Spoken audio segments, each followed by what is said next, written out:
event of the International Judo Federation World Tour, the Grand Slam. And it's a very warm welcome to former world champion Loretta Cusat-Doyle. Good afternoon, Sheldon, and thank you for that introduction. And yes, I'm looking forward to this final block. There's some exciting matches up for grabs, and let's see how it all pans out for the day.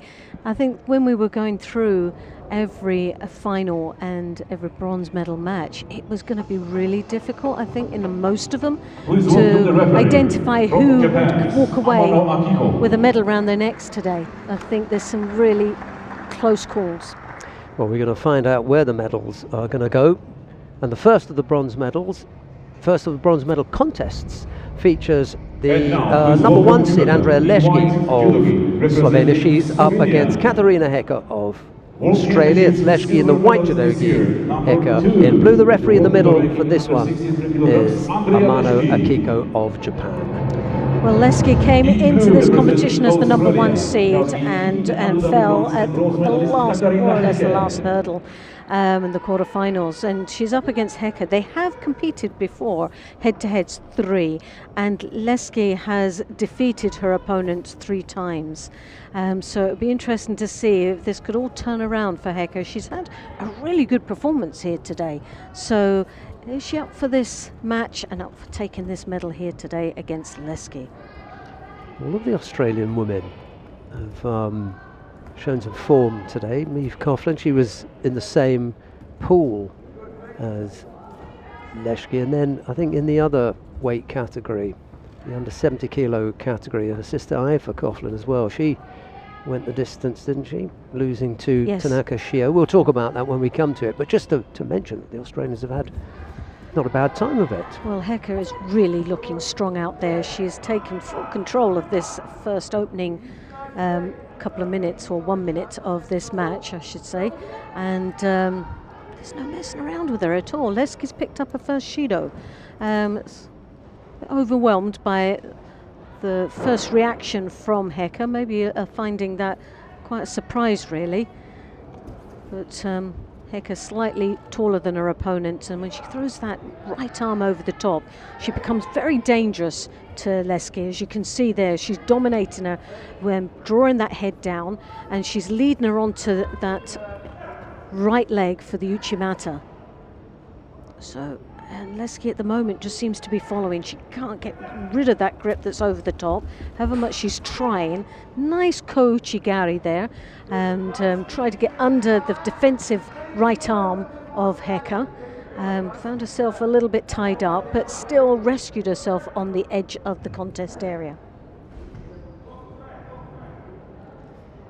Yeah, I mean, it looked, I suppose it looked to a few people to be rather, innocuous, nothing really happening, but I thought it was close. A little, a little bit stronger effort in there, just a little bit closer in, and she may have caught Hecker there. And that's going against the run of play, to be honest, because the Australian has looked the better of the two up to now. The difficulty that Leszki had with that ko-uchigari, if she overstretched herself, it meant that her body position would have had to turn to the side, which would have left her very vulnerable for the counter, especially with the overhead grip that Hecker had, which was very powerful. Maybe too much of a risk. Couldn't drop the hips. Yeah. Got herself into a good position there. Feet were in the right place, just couldn't drop the hips enough to get the lift. Hecker is looking very strong, I must admit, today. And no difference here in this bronze medal match. For me, she's controlled the tempo of this contest. It is her pace. She's comfortable. She's in the driving seat here all the time. Leszki is just surviving out there at the moment. She really hasn't taken any onus of this contest. She's reacting rather than being proactive.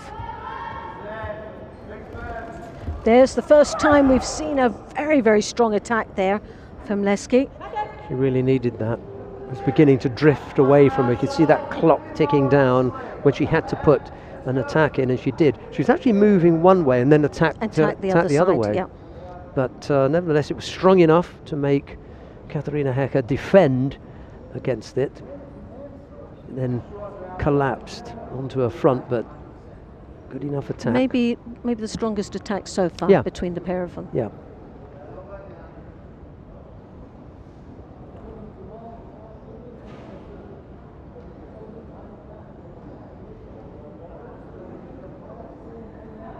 Quick tidy up. She looks as though she's saying, come on. Come on, I'm just waiting here. What's going on? look at the frustration in her face. Determination. Great picture there. A great shot from the cameraman. That was telling a lot of stories there.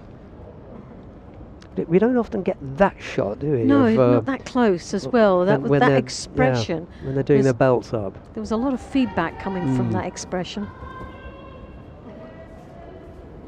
Hecker again, that strong right hand that goes over the top. Very powerful indeed. Dominating Leski. Oh, yes! What a throw. See, that's the danger. That arm coming over as powerful as it does. But if she comes over and connects with the leg at the same time, then Leski is in trouble. Now that just shows you the danger. Just managing to turn onto her front. Oh, she reacted so well. Avoided giving up the score there. But for a moment, it looked as though she was going to be planted. Oh, that would definitely. Anybody else other than Leski, that would have been a pawn.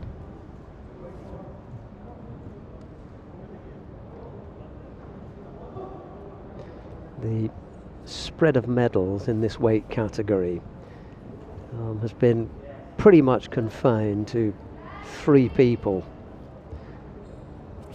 Clarice Agbegninu, Tina Tursteniak, or Tashiro Miku. Once in a while you get Jules Frantzen or Martina Traidos sneaking in there to take the gold medal, but the big medals have gone to those 3. Tashiro Miku, Tina Tursteniak and Clarice Agbegninu. They were the big medal winners. Well, there was a couple of flurry of attacks there from Leski. Took a little bit more of an onus on this contest. Started to look her normal sort of dominant self.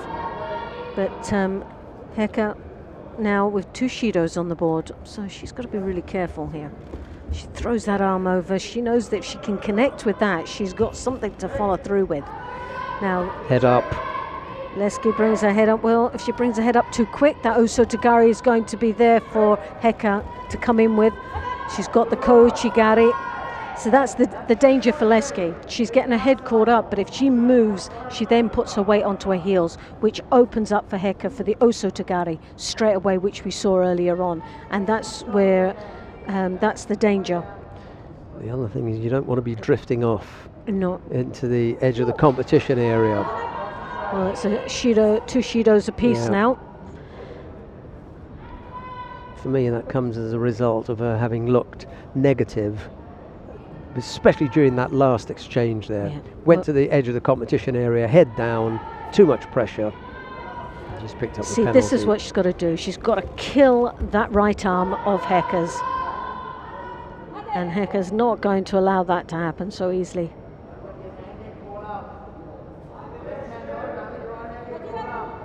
If Leski can control the right hand, then she can work her judo from there. Now Hecker changing a position of the grip. Now this time it's around the back. I think that's dangerous for Hecker. Oh. Slightly untidy exchange. Interesting to see which way it was going to go, but it was a little bit. It could have gone either way. That one, it was a little bit loose. No harm done in the end. Oh, another strong Osoto attack. Again, straight off the grip. That's twice now that Hecker has done that.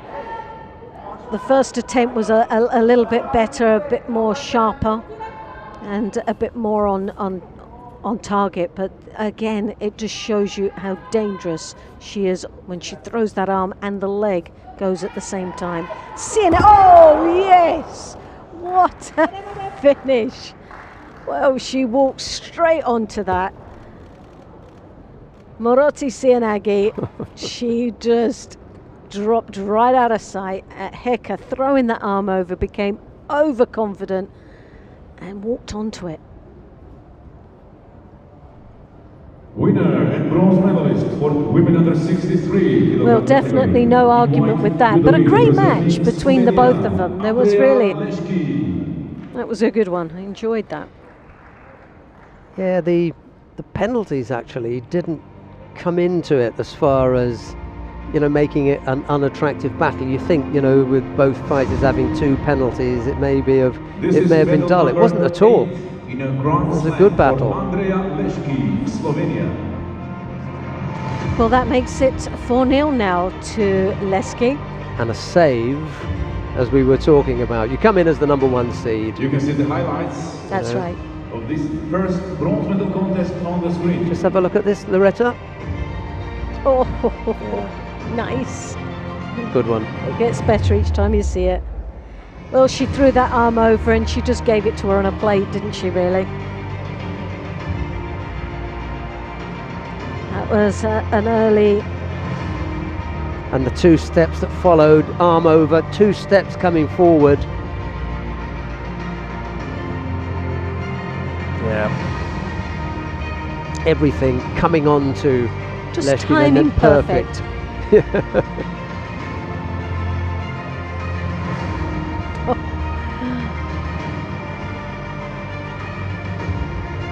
Andrea Leski, Slovenia.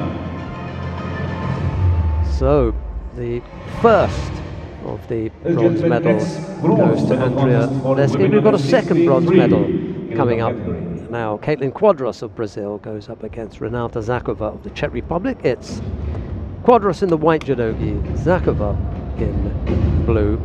And the referee in the middle for this one is Ramzi Shamirov of Tajikistan.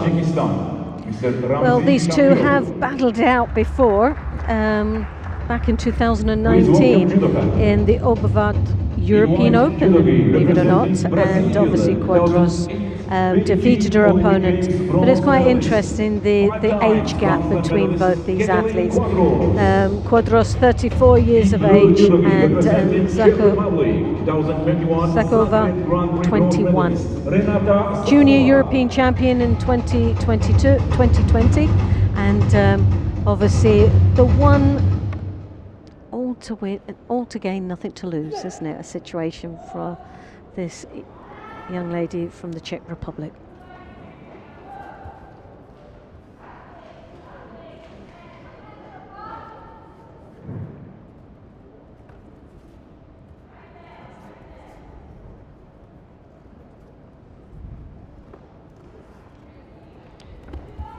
Yes, every time we've seen Zakova now looking better and better.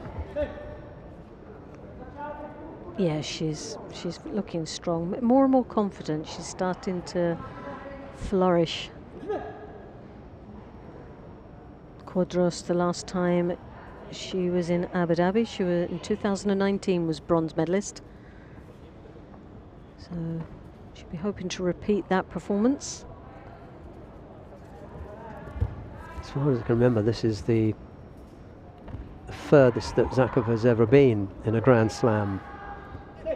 Could have been two 7th places. She got a 7th in Baku this year. And, did she also not get a 7th in Paris? I think. I think she may also have been picked up a 7th place in Paris as well. So she's starting to knock on the door, and this again, if she got a bronze medal here, would be a real jump forward, absolutely, in performance. Nice points as well to go along with the medal. Quadros and a small cash prize.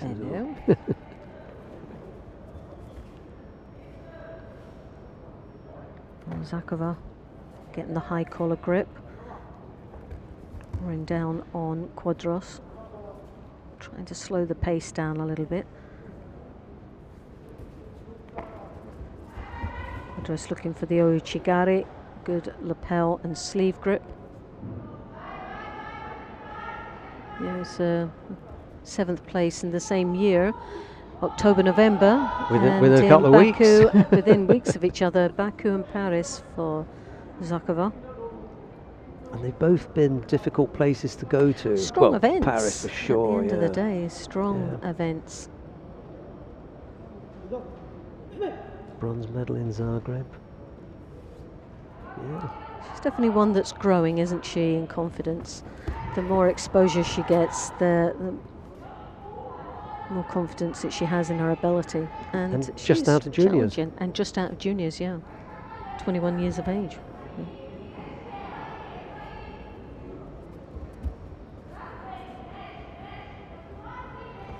Well, Quadros is not having her own way in this one, although she has a lot of experience under her belt over her opponent.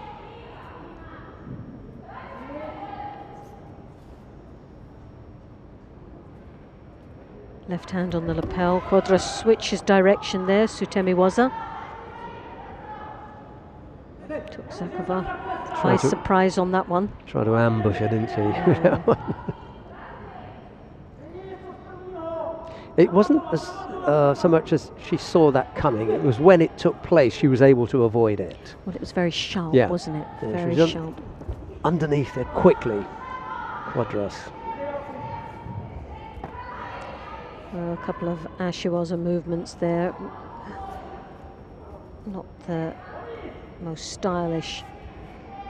Clubbing away at the She's foot there, clubbing. yeah. You can actually hear it from here. It's timing is a little bit out. Zakova looking for the Ouchigari, but she's got a sleeve and high collar grip there. Looking for the Makakomi.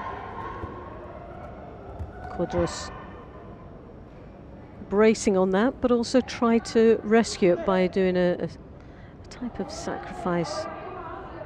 Sutemiwaza attack there. A little bit too loose for that approach. Just came at the right time, that attack for Zakova, just as the clock. I like to think that they've got an internal clock in the head, you know, and they're working out when they need to attack. Just came up with that at the right time, I think. Sienagi coming here. Did the Try and combination. take advantage of this. Well, the Russians are very strong in their Niwaza transition. We've seen a lot of success coming from the team. Very confident in the Niwaza.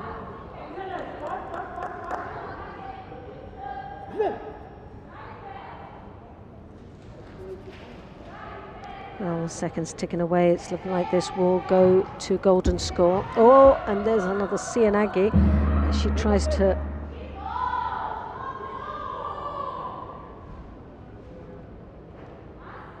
Well, this definitely wasn't in the plan for Quadros. I don't think so. In that, to be honest, at 34 years of age, would you want this to go to golden score for another couple of minutes against a 21-year-old that's 13 years your junior? And who in the last nipping few away weeks at your ankles has been there or yeah. thereabouts in other Grand Slam events. No, so I wouldn't. no. I wouldn't. But there's a good opening there for Quadros. She started off really well in that golden score. Tried to get the surprise attack in there and the opening exchange.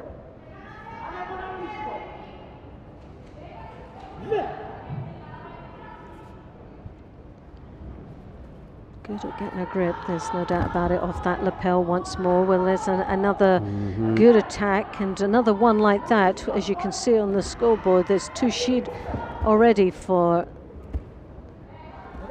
Zakova. Well, she had to throw in that last Sutemiwaza there. She's beginning to get desperate now to try and keep up with the tempo that Quadros has set. Well, she's trying to get that third, and this is the tactic now for Quadros. The more attacks, the more dominant that she is in this contest, the chances are the third Shido will come. And it's most probably just that little bit too aggressive for Zakova. She comes in with the Osotogari though. You've got to admire her, she's digging in deep. Now here's the niwaza, the arm, though she's got the leg caught.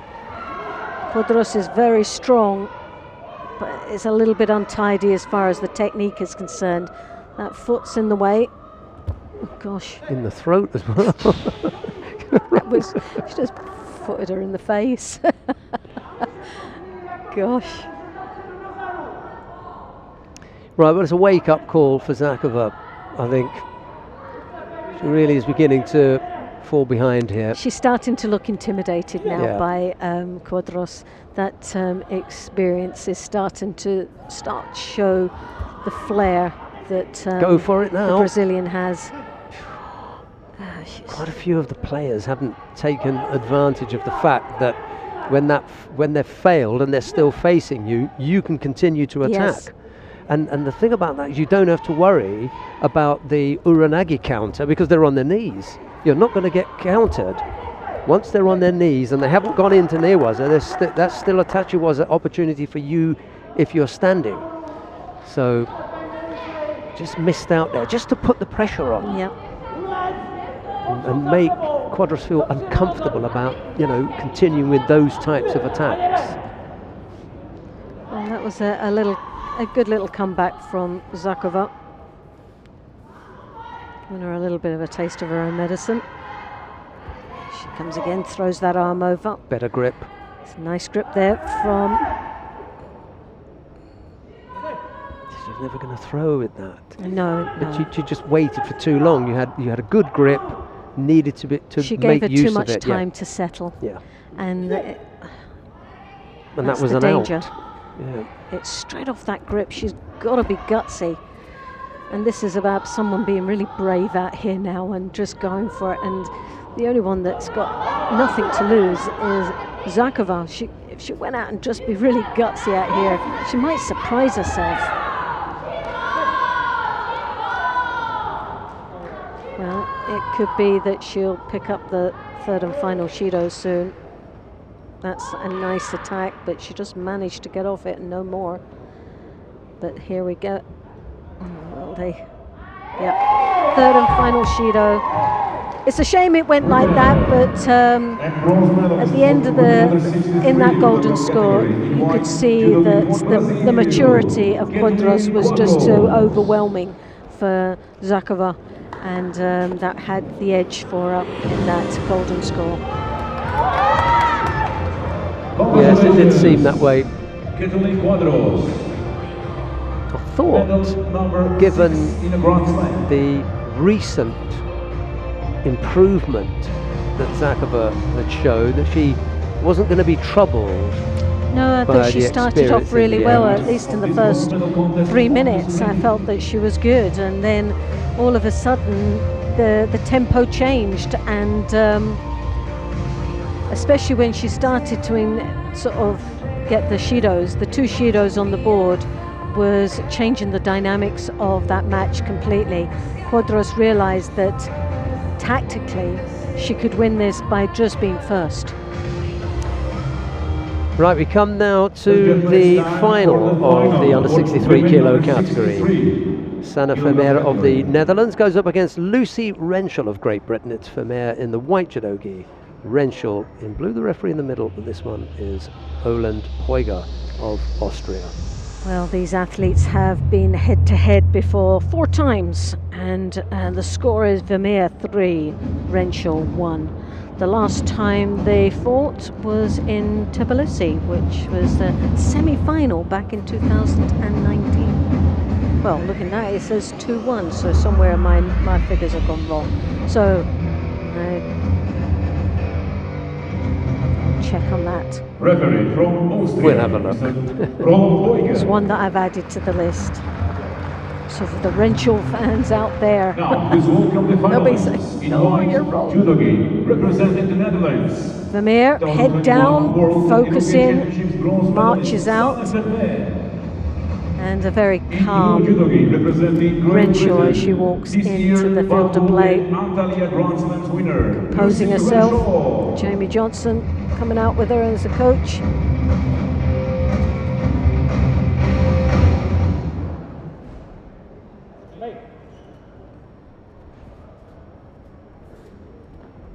Well, both these athletes today have battled their way through to this final. It's not been easy all the way. It's been pretty hard work for both of them. This is going to be an interesting match. Like I said, the last time they fought was 2019, and Vermeer had won the last exchange. Renshaw will want to be one changing the history book and make it 2-all. Overall, Renshaw's past 18 months has been extremely good. She's progressed nicely and with a lot of confidence, and a few medals under her belt now, so to make her a real contender on this world tour.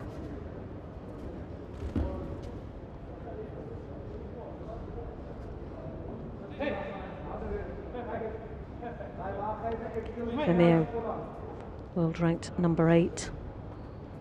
World Championships, a bronze medal, and also in Kazan, a bronze medal there.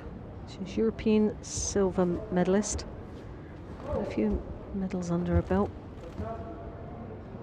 Like I said before, with Renshaw, the first Grand Slam medal she ever won was back in 2017, and that was here in Abu Dhabi. It was a silver medal then. She'll be wanting to get gold here today. Some players like particular venues, don't they? I must admit, I used to like particular. I used to love competing in Paris. Paris was one of those lucky events, whether it was a World Championships or a European Championships or a Grand Slam. But yeah, Paris was one of those places I loved to compete in.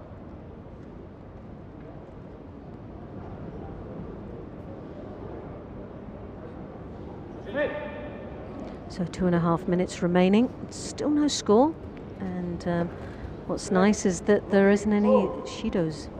There's a lot of Shidos here today, and a lot of golden scores, so they've been so a very silly mistake there from Renshaw, wrapping her leg around her opponent's leg, locking the knee. Dangerous movement, and she's paid dearly by picking up the first Shido.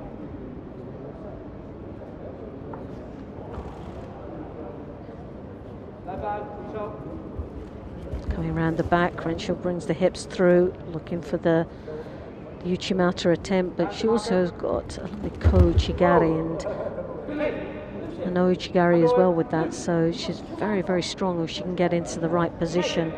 Vermeer trying to overcome the over the back grip that Renshaw has got there. It's very controlling, as you can see, deep onto the back, but Vermeer working on the edge on a lovely technique there. Kosota scoring a Wazari, and 1.5 minutes to go. So now the dynamics of this contest completely changes, and now Renshaw has got it all to do. Now got to open up. She's got to start fighting back. There's plenty of time. Plenty of time to do left it. on the clock. But it's just the mindset now that's got to change. She's got to start digging in, and that's one thing with Renshaw. She's quite a tough cookie out there, and when she needs to turn it on, she can. She can be quite an aggressive fighter. Slipped ahead there. Vermeer, she's a clever fighter. She's also tough herself in her own right. And Ooh.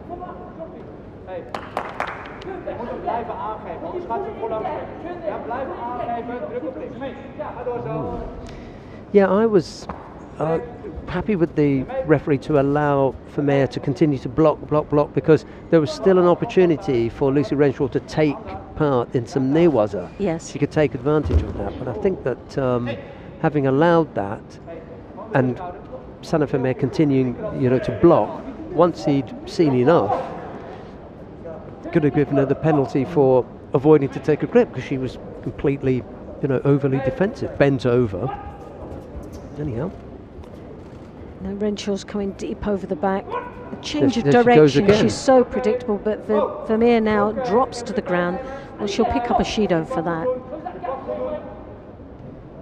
Luister, je moet links van blijven plaatsen. Naar voren lopen, niet lang worden. Naar voren lopen. Ja, druk op die linkerarm. There's definitely avoidance for cross grip coming over the back, deep onto the back, the hips forward. But for me, Renshaw is just one-sided at this moment. She needs to switch direction. She's becoming a little bit predictable for Vermeer. So somewhere along the line she's got to double it up and do a combination here from a forward attack to rear. Especially when she gets so deep, but then again that's a there to the rear, and there she has it. And there's the arm lock. Is she going to finish it? Well, she's bracing on the wrong side at this moment. She needs to turn, point. yeah. Needs to. Gosh. Yeah, it's not on there. No, she has to look for the pinky.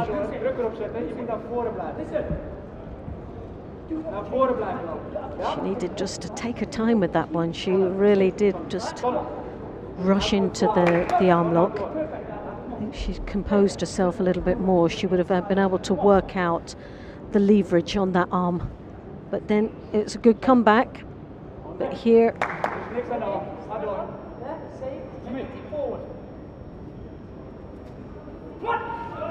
So it looks like we'll go into golden score, but again, forward.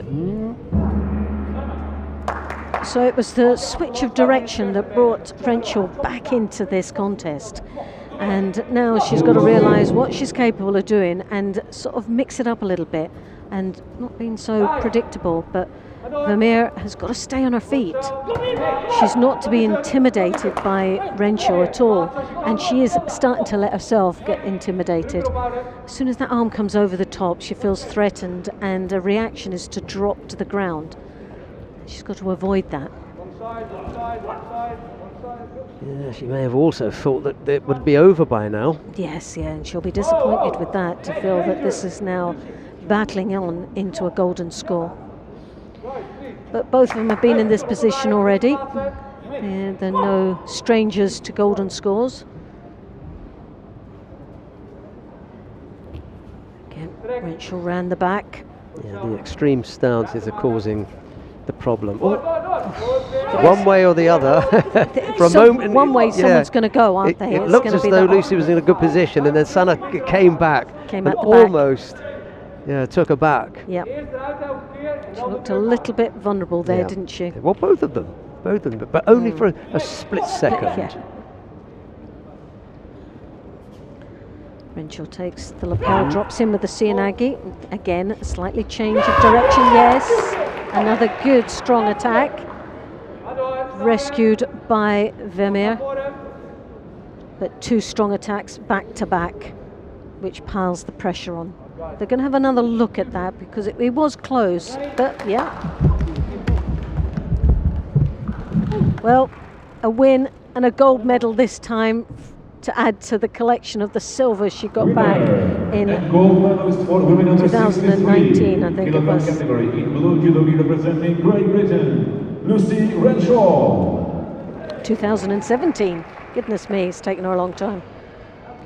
Yeah, it began to fall apart for Vermeer. Vermeer was getting more and more intimidated by that arm coming round the back, and there was a couple of moments that her only reaction was to drop to her knees rather than face it out. And but no, that was good. She came back well. She was under pressure, but this is the type of athlete that she is. She's got a lot of grit and determination, very strong-willed, but that's not taking anything away from Vermeer. Vermeer is exactly the same. She again is a real tough cookie, understated athlete that has always been around there in the medals or very close to being on that podium. You can never underestimate. Just about squeezed that one out. Just about, yeah. You know, when you do the freeze frame on landing, there's often no doubt about it. However, when you see it at speed, the touch is just so brief, and there's just about enough to come up with the score. It's the freeze frame that they do in the slow motion and say, there it is. Yep.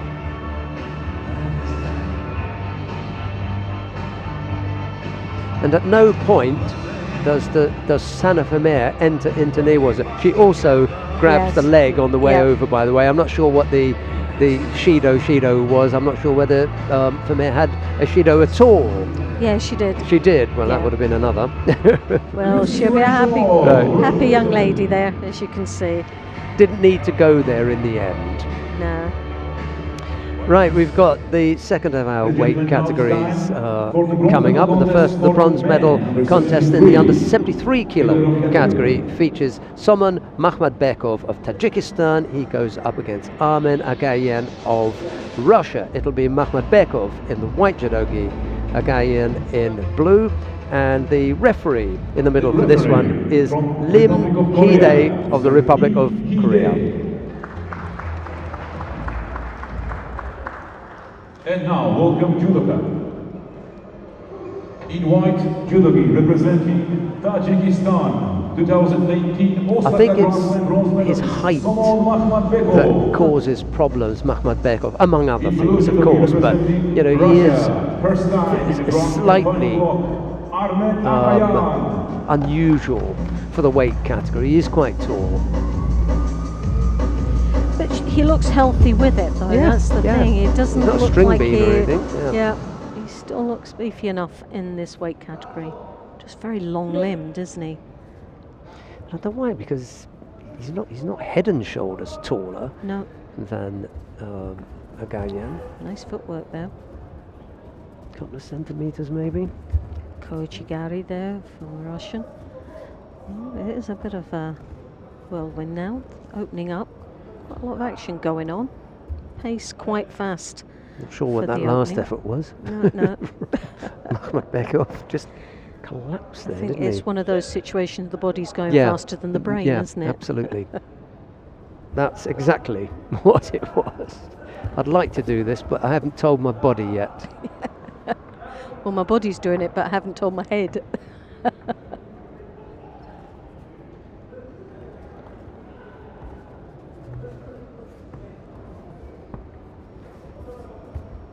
Well, there's been a head-to-head with these two athletes in the past, and it was back in a junior European Cup in St. Petersburg. Oh, really? And surprising enough. Agenium for Russia was the winner at that time. What was going on in St. Petersburg, sorry? It was a European Cup. Oh, okay. Junior European Cup that they... A good old Eastern Bloc punch-up then in St. Petersburg. Can you imagine? 4 Russians in every weight. I mean, they probably weren't the restrictions. Oh, and if it was a European Cup, then it would have been. But it could have been 4 per weight category from each country. Yeah. And then it come from Russia, Belarus, Kazakhstan. Would have been an amazing tournament. They're not the easiest of competitions. I remember taking a junior girls team to St. Petersburg, and majority of them cried all the way through it. Quite a tough event for them.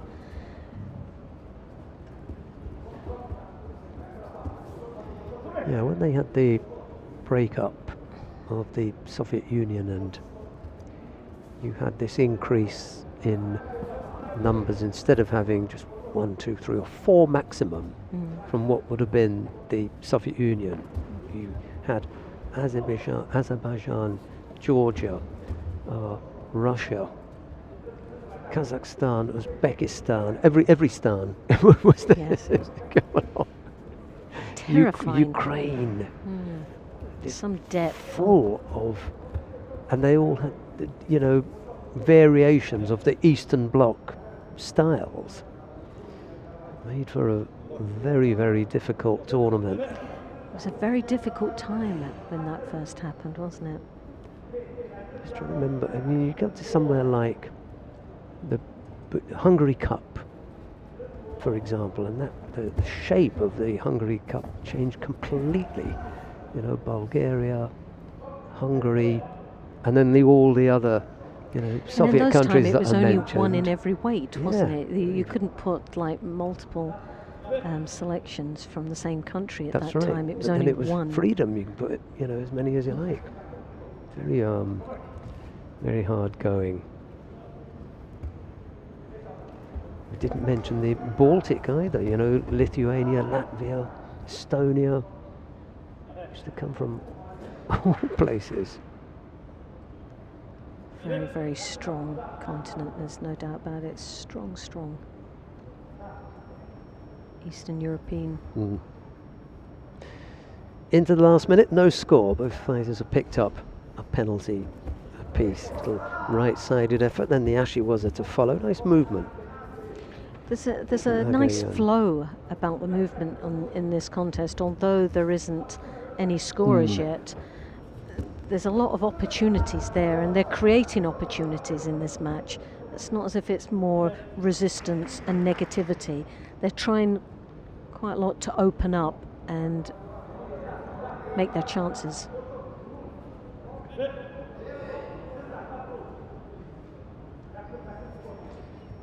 Got quite a few dignitaries here this over the 3 days.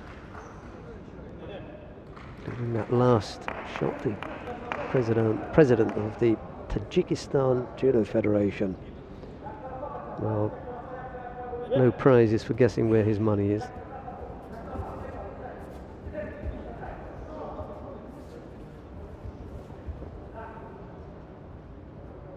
Just notice the heavy strapping on the hands of Agahian. You see that? Aganium and his feet is really heavily strapped. He's almost mummified. There's so much tape around him. Fingers, wrists.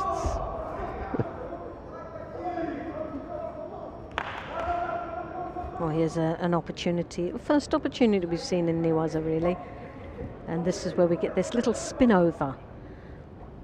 Quite like this, if it works. He's trying desperately, he's got his leg caught up, this is the issue. He's trying desperately to come to the side of his opponent, but he can't get round. For the roll, yeah. Yeah, to roll him over.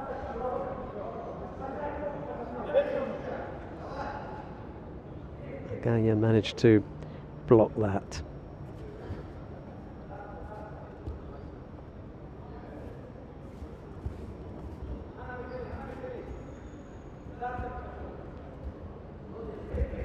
Oh yes, beautifully done. Lovely technique there. Oh, I just love an Ashiwaza. Koichi Gary just makes my day. He was trying to turn off it on the way down, but No couldn't chance. react in time. Enough of the scoring part of the body that landed. It was a really nicely executed technique. Winner and bronze medalist for men under 73. Armen category. Agahian of Judo Russia. for Russia. Armen Agahian. Takes the first of the bronze medals in the under 73 kilo category. Congratulations, this is first medal in a Grand Slam for Armen Agahian, Russia.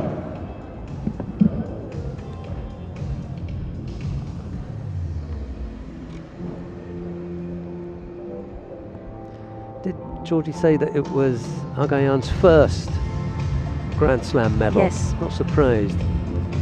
There's such a... Oh, You talk about the depth that they have The highlights in Russia. on the Here's another screen. look. Koichi Gary, nicely done, and spread the weight evenly as he was driving him back. See the upper body control. Oh.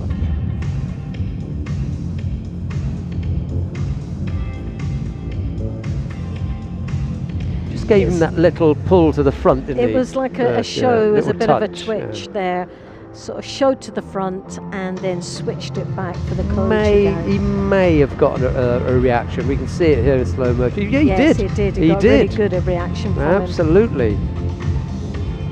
And even a bigger one when he went down. Look at that. God love him. Yes. Oh, yeah. He just looked to pull back that little bit, didn't he? Oh, And in the pulling back, Agayan was already turning and going in that direction. So there was another Yes. reaction as he realised he was going down to try and turn off that. A little bit too late. Coming up next, the second of the bronze medal contests in the under 73 kilo category. Martin Hojak of Slovenia goes up against Lasha Shavdatoashvili of Georgia. It's Hojak in the white judogi, Shavdatoashvili in blue. The referee in the middle for this one is Paulina Gonzalez of Mexico. Here's Loretta. Mexico. yeah, well, doing a little bit of research on these two. And they've actually fought 3 times. And it's 2-1 to Shavdatoashvili. But it was Hojak who had the last win. And that was in Dusseldorf, 2020. World champion, So last year, Olympic medalist, and London Olympic Games champion, Lasha Shavdatoashvili. Well, I mentioned it elsewhere that being prepared, we always talk about you have to be prepared, you have to be prepared. However, I was told this morning by an athlete, you have to be prepared, but it's more important to be properly prepared. you love that, don't She you? clarified Natalie that. Natalie Powell. Powell, yeah. You have to be properly prepared. It's got to Okay. be her signature, isn't it? You've got to be prepared. Not properly. I can just hear the talk. I was prepared. No, but you weren't properly prepared. I think she'd make a good coach when she retires. Yeah, there's Hopefully not. a while yet. Hopefully Yeah. not for a wee while. She's got still a lot more to give. Nice little turnover there. Hojak. Trying to create an opening there. So I wonder if we can work out Shavdatoashvili's tactics, because he's had every contest that he's had has gone into golden score. And he, oddly enough, has looked more dangerous and more threatening in the golden score period than he has up Oh front. yeah, he just seems to open up when it comes to golden score. He fights better in the golden score than what he does in the first 4 minutes. And that's happened throughout the Yeah. day. Just the one loss. Yeah, and that was against Turayev in the Turayev, semi-final, wasn't yeah. it? Turayev in the semi-final. He beat him well. Beat him well.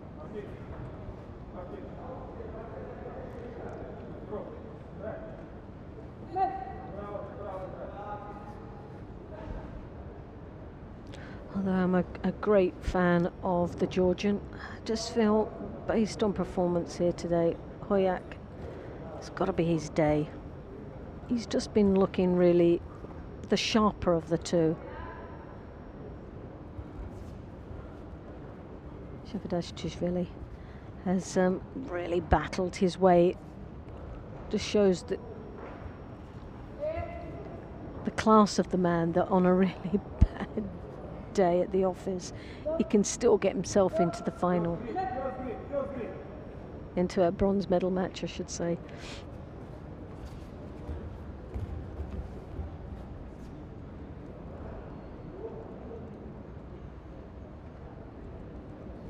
Well, it's a Shido apiece. Hojak looking to the Kosota, just tapping away there to get a reaction. Uchimata, only on one arm though. Needed really to control that sleeve, but again it was a strong attack. A nice little turnover there, but sadly didn't connect well enough to secure it in the Niwaza.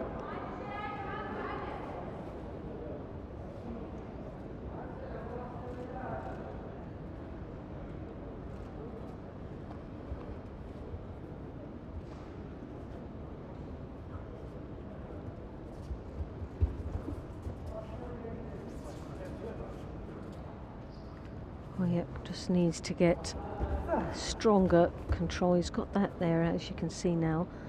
The left hand on the lapel on the inside. Tomonagi. Oh, that's a good attack there once more. Hoyuk now trying to follow it through. Again, there's very little opening there, and well, there's Iliadis, Olympic champion, and now Uzbekistan national coach. He's doing great with this team, isn't he? They've really sort of stepped up a pace or two, haven't they, as far as the athletes that are out here now. They're so prepared physically, mentally, and who wouldn't want to fight for someone like Iliadis? Shavdatosh really has just taken a step off the mat to get a little bit of medical attention. It's on one of the fingers, I think. I happened to see Iliadis this morning, and I asked him about that cut on his left, just above the left eyebrow, and he said it was a hard practice. Oh, right. Who is this? Iliadis. Iliadis. He's on the mat with him, sometimes you isn't he, wonder know? when they're on the mat who's the coach, because he seems to train harder than all the athletes. It's surprising. Now, the last time the Georgian did this in a previous match, he came out, I think it was his second match, took control, and didn't then smacked him over for a pon within opening seconds. I don't think he's going to do that this time, but no, it was very sharp. As if he needed a little bit of time to compose himself, and went over to the medical. Has probably got a bit of advice there, so get yourself sorted, mate, and come out and show what you're good at doing. But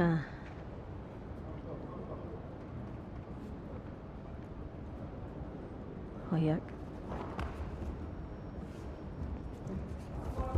getting a little bit intimidated there with the grips.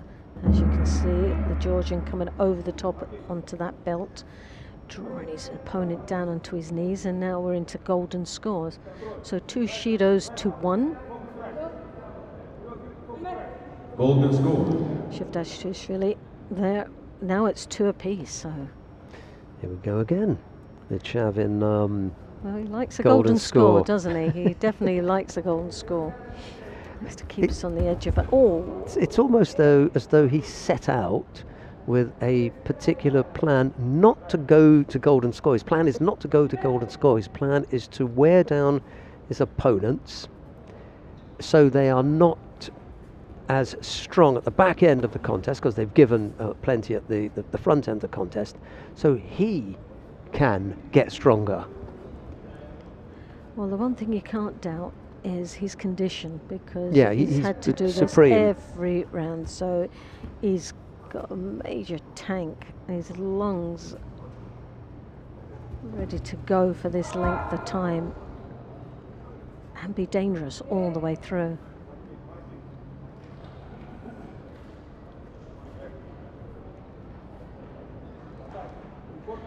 There's one thing of taking an Olympic champion to time.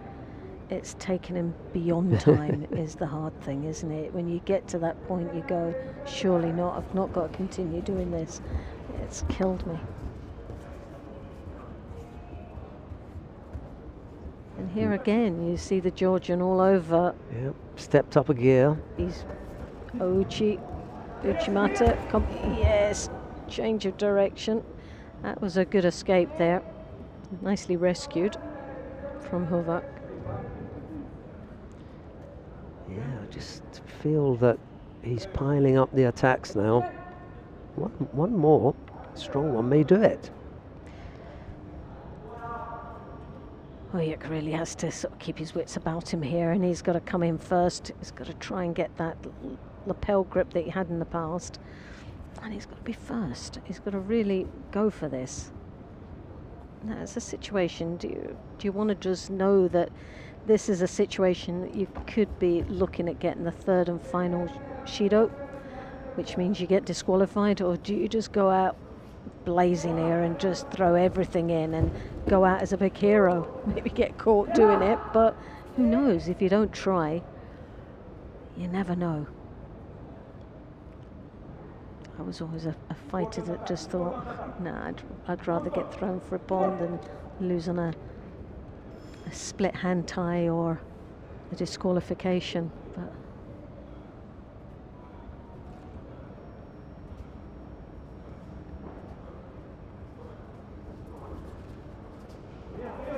Ichigari, Kosota in return.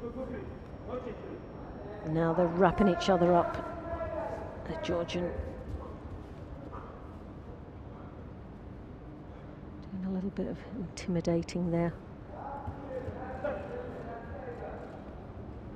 Oyak with lapel grip, controlling the side of the head. He's looking for that arm sleeve grip. Now they come in deep. Shabdashvili there, drawing once more his opponent to his knees, and that doesn't look very good there, does it? Is this the one that's going to seal his fate? Nope, he's given him lucky to get away with it. Giving him the benefit of the doubt. Oh yes.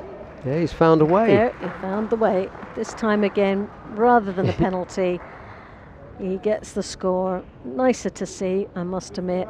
He shakes his head as if to we say, know what that is. Well, I knew it was going to be tough. Just didn't think it was going to be this tough of a day. He's shaking his head. It's like he can't be. He's just glad it's over and done with now. Well, there is another athlete who's come in for the save Loretta. Oh yes. World champion, came in here as the #1 seed and ends up sneaking, if we can put it that way, sneaking a bronze medal.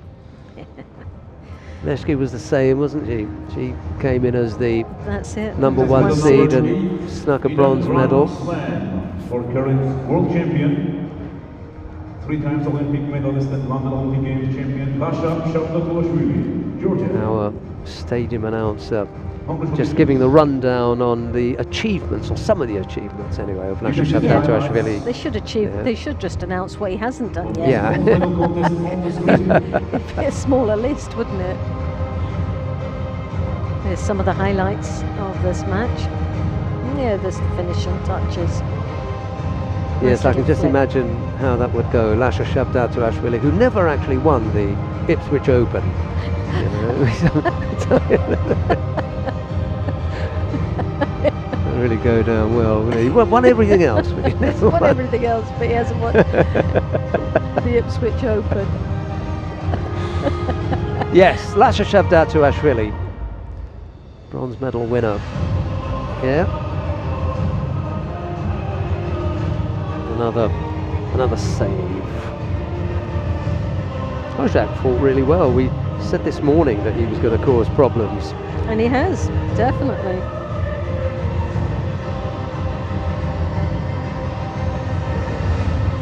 He's left his mark. Big smile now. Shavdatuashvili, Georgia.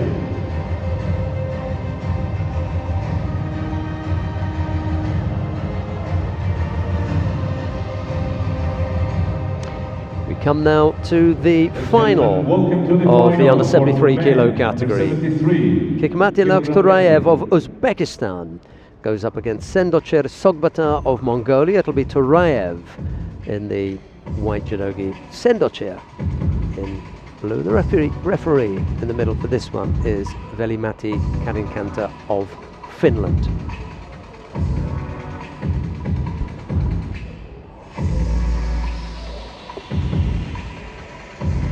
Well, the heads-to-heads, it's one apiece with these two guys.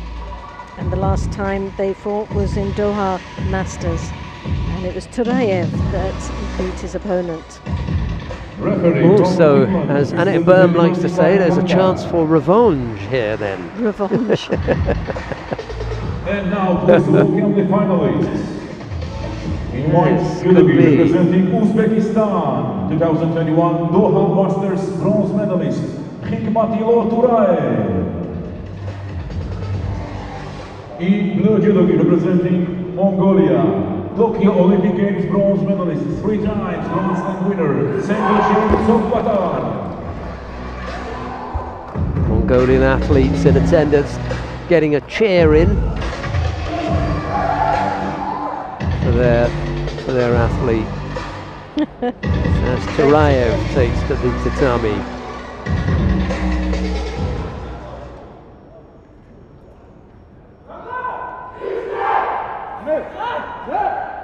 Well, he's already gone one better, Turaev. He was bronze medalist in Abu Dhabi the last time. Now he's in the final with a real big chance of winning gold medal here today. You don't want to be on the mat for too long with Sendocher. No. Get it over and done with quickly. Overpower him. I just think the Uzbek team are very, very strong.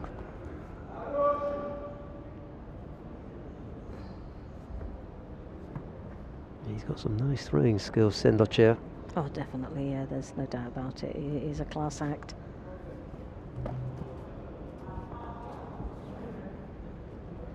Well, you have to be a class act for an Olympic bronze medal and 2 times world medalist, world champion, I should say, at juniors. A little bit too far away with that one, Turaev.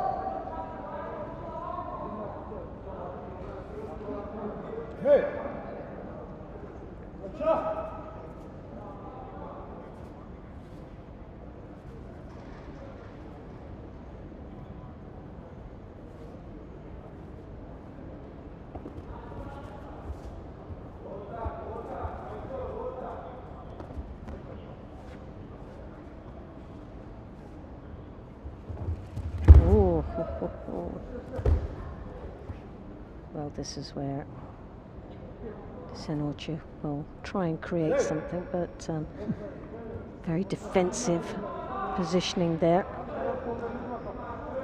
Mongolian president of the Mongolian Judo Association and former president of the country's Excellency Atulga.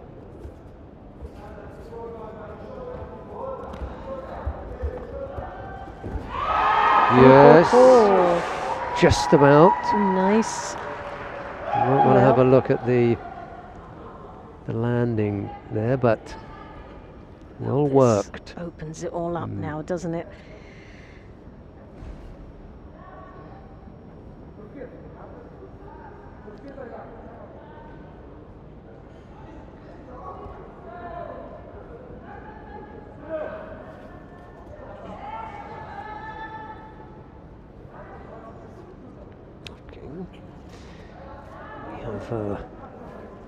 Chance on the ground here for Sendocher. If he can free the leg, he does. Yes. Top half is done. Head down. Really needs to keep that head down.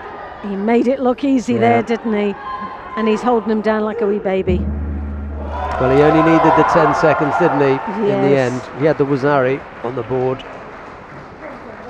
And it's Sendocher who takes it. Yep, okay, happy days. He's a very happy man. I think that says it all, doesn't it? Thumb up.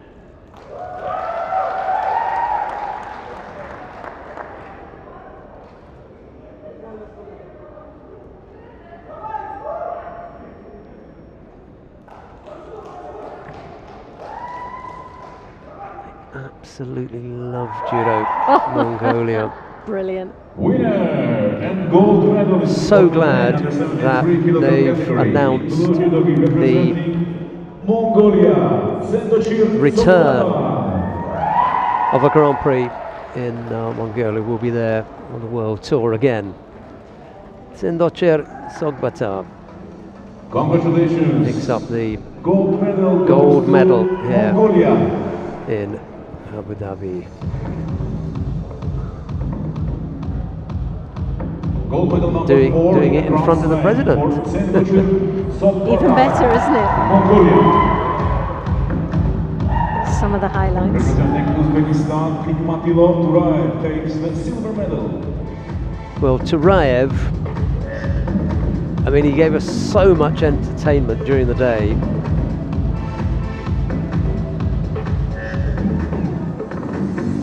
He made that look so easy, didn't he? Of this final on the street.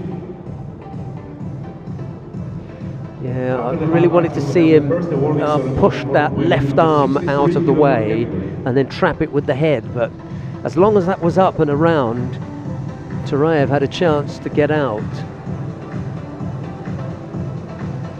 Wait, oh, he just fumbled there, didn't he?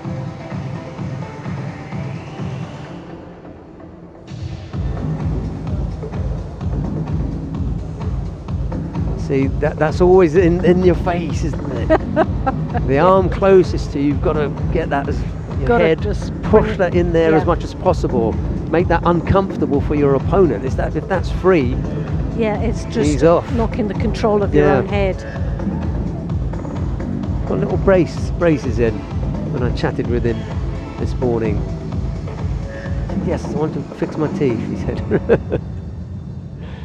Right, we come now to the awarding ceremony for women in the under 63 kilo category. This will be nice.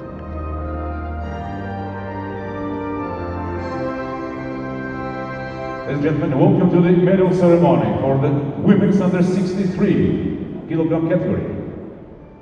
The medals will be presented by the Vice President of the International Judo The medals are being Federation, presented by the IJF Vice President and the President of the Judo Union of Asia, Mr. Obaid Alanzi. Medalists are for Brazil, Kathleen Quadros, and for Slovenia, Andrea Leški. First of the bronze medals goes to Caitlin Quadros of Brazil.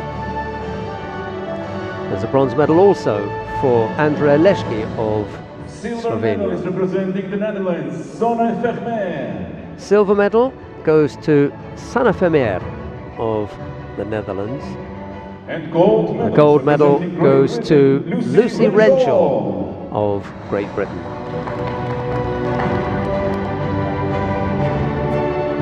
Prize money and the flowers will be presented by the President of the Arab Judo Federation and President of the Judo Federation of Yemen, Mr. Noman Shahir.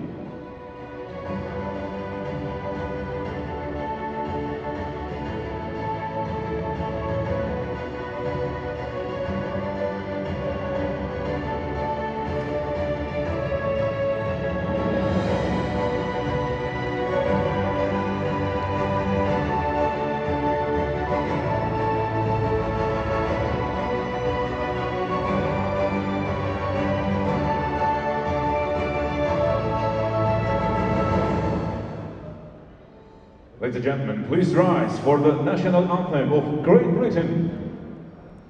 And now the national anthem of Great Britain.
Thank you very much.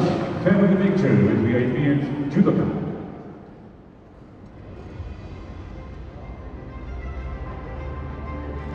There's one for the family album. I suppose the one that's going to go in the one for the athletes will be the ones where they have their masks off. Ladies and gentlemen, our medalists, women under 63 kilo. Congratulations. Leški and Quadros were the bronze medal winners. Vermeer picked up the silver. It was Renshaw who walked away with the gold medal.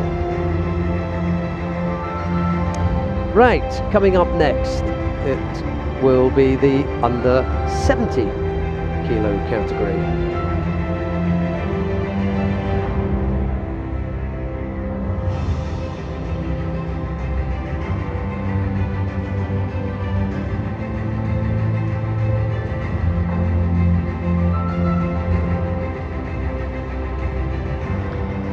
We're going to begin with the first of the bronze medal contests in the under 70 kilo category.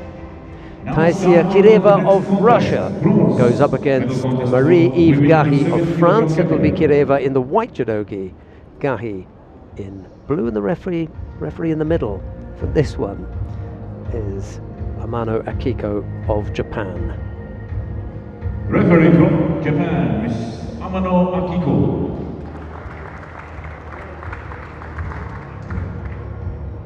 Her company, a family company, representing Russia, owns,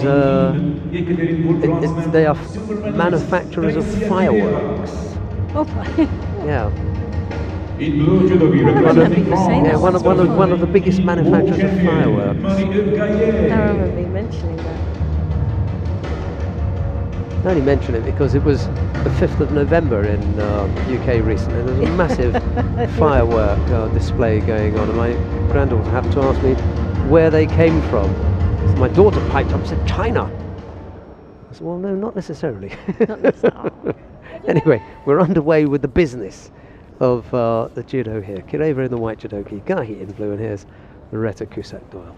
Right, well, this has been, although it was a small entry, this has been really an interesting competition here for these athletes. 11 judokas participated at the beginning of the day, and now we're down to those last few athletes all fighting this bronze medal. Only one can take the medal here, and we've got two strong competitors. Kireva there in the white, representing Russia, and very experienced Gahi from France.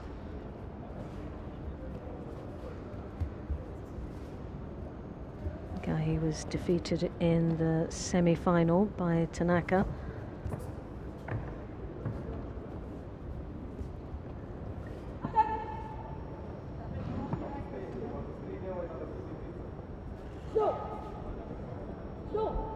Kireva lost out in the quarter-final position to Peterson Pollard of Great Britain.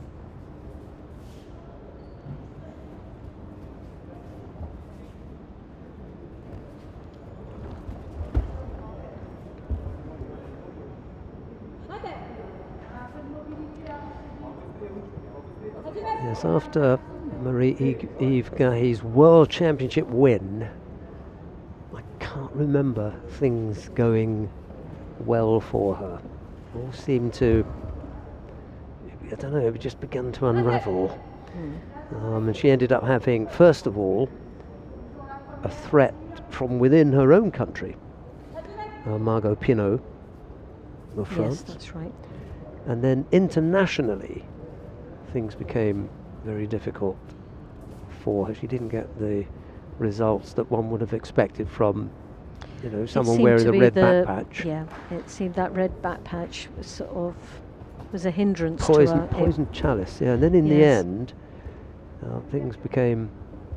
results became so difficult to come by, and things went so well for Margot Pinot that it was Pinot that they eventually selected to go to Tokyo. That right leg Oh, she's getting close. just about to come out. Yeah, upper there it body is. Control, perfect. Top half, very good. Yeah, that was a nice exchange there. And this is what we were talking about, control of the arm closest to you. This is what Sendocher needs to Oh, she's hanging on for dear have life a session there. on the ground there But- with Marie-Eve Gahi. But for Marie-Eve there, pressure off. Might start seeing more of a Yeah, it could performance be. from her. Well, I think it was written all over her face there. Not a single expression of, well, I'm happy with that or anything, just job done. I think we'll see a lot more of her, but I think sometimes Winner and bronze medalist pressure for women can under play too 17 much, kilogram especially when the category. depth is Blue judogi so from France, so Marie-Eve high Gahi. within a country. Yeah, So to be able France. to compete abroad, you've got to get past your teammates. That's Well, the that's problem not was doing the it. teammate was number 4 or 5 in the world when She she won the allowed- world yes. championship, so And she not far allowed her. behind her, and then World champion, surpassed her. Marie-Eve Gahi, France. a good result. A good result, solid performance throughout the day. Maybe not what she came for, but at the end of the day, it's a medal and a place on the podium, and it's a way of coming back and to show that she is the world-class athlete that we expect. The highlights on the screen. mean, more importantly for Gahi will be the points that she collects here as well. That's it. Well, with the host being Paris for the next Olympic Games. They don't come into it. I know, but it's getting Doesn't the matter. result is so Yes. important for her, and to get that result, but also gain that confidence back. It was the one thing. Yes, all of the matches, the places that you go to, where you win, you know, where you place, all of those sorts of things. The only thing that doesn't come into it for them is at the end of the day, the points. But yeah, They go out the window. It's a bit early at the moment, but what it does say, it sends out the right messages, doesn't it, to selectors. If you look at things here, she's ranked number 17. Yeah. And her teammate is ranked number 12. Next bronze medal contest. Right, this will knock her up Women under 70 kilogram We come category. to the next to the bronze medal contest in the under 70 kilo category.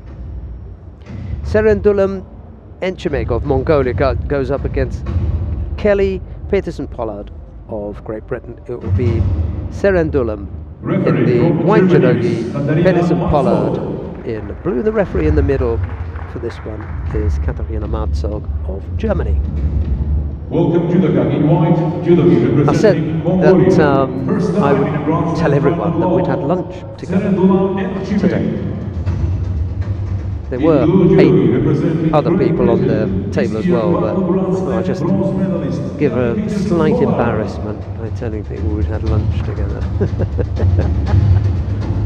Slightly misleading, isn't it? Well, this would be a great opportunity for Kelly Peterson-Pollard, someone that has definitely got some real potential here for the GB team. Already starting to make a mark as far as selections. Few results under her belt so far against the Mongolian. Is going to be a tough match.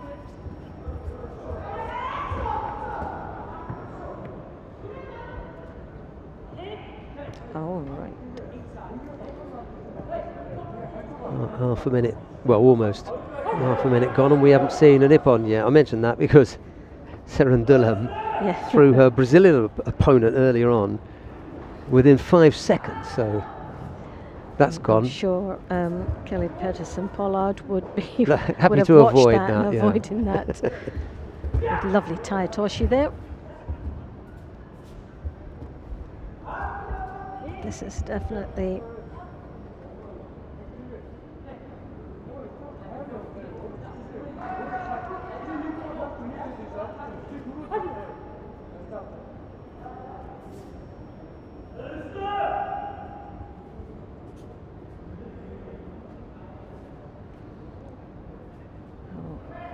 Peterson-Pollard is one of the faces for an up-and-coming multi-sport event next year, the Commonwealth Games.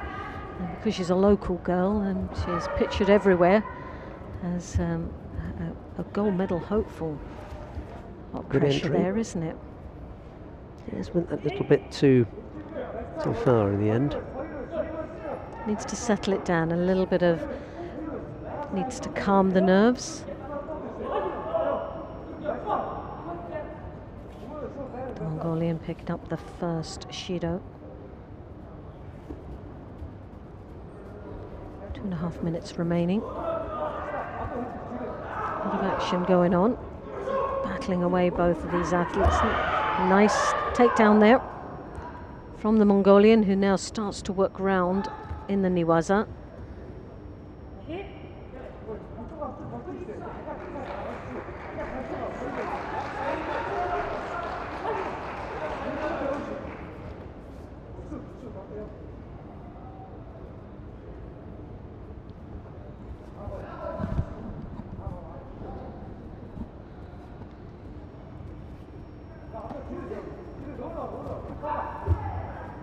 Temiwaza there.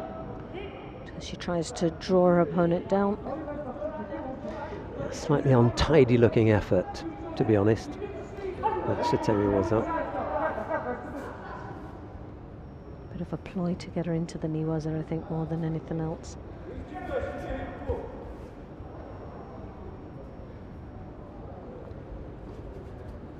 Ceremonies, strong looking. She's got that good strong left hand on the lapel there, controls quite nicely.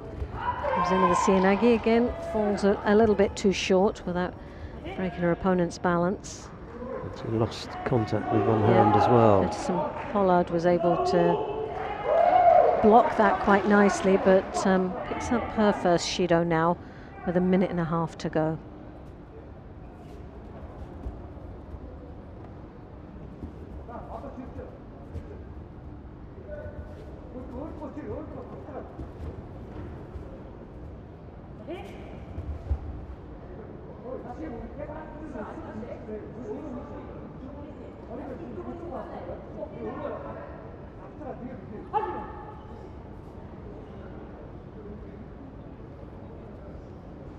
Next best thing to having a crowd in, have a bunch of your teammates to support you. They are very vocal, aren't they? Considering there's very little, well, there isn't any crowd, is there, here? I'm not at all sure that they were allowed, to be honest. No, got the staff and athletes and coaches, and that's it. They haven't got to that stage yet of opening up. Well, 41 seconds remaining, and really you couldn't divide these athletes apart. Could go either way. Half a minute remaining.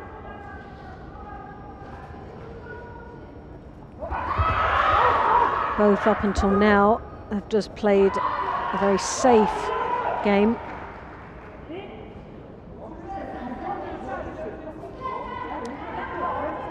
The only way this is going to change is someone changes tactics here. The ultimate surprise comes out with plan B.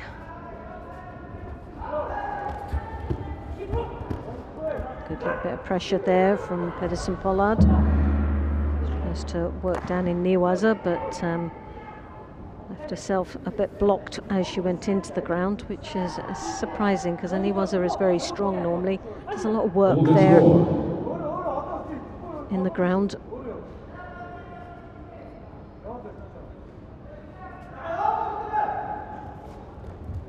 Kosotra attempt from Pedersen Pollard. Switches for the Cianagi. Again, a couple of attacks, but not strong enough to get a score. Good bit of turnover here from the Mongolian now. Looks very uncomfortable from this angle.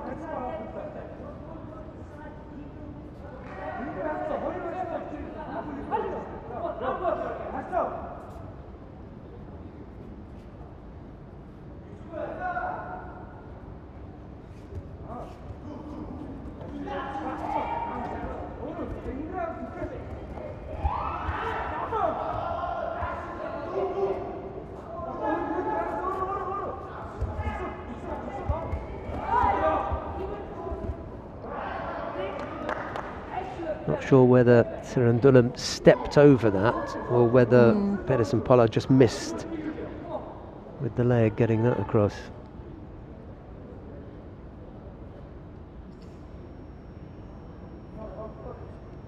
Well, they're looking to see if there was any on the arm from, and referee pointed to Ceremonies, didn't you? Yeah. Let's see what they could see here. Oh yeah, I see what you mean. She had her wrist and then leant across the back of the elbow. Bits here, yeah. I'll see what they're looking at. I'm going to give her the benefit of the doubt there because they were in Niwaza in that position, so maybe that was the reason they allowed that one to go.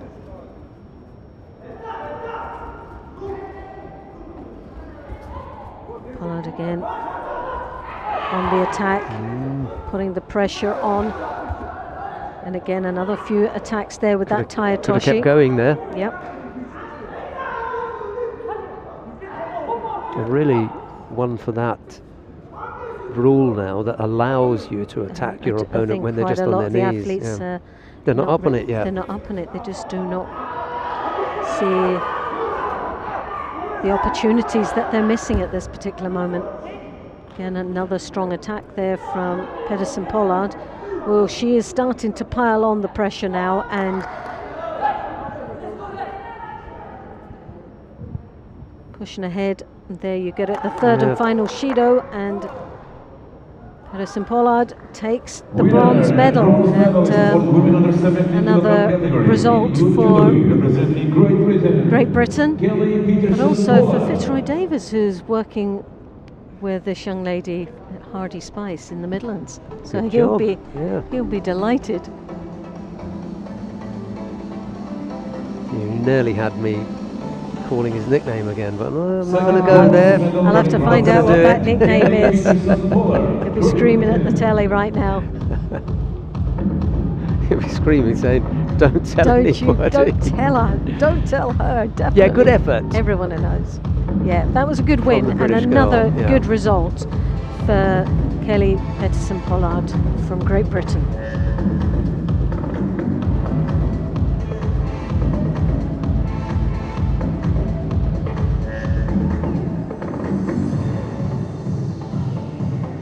Highlights on the screen.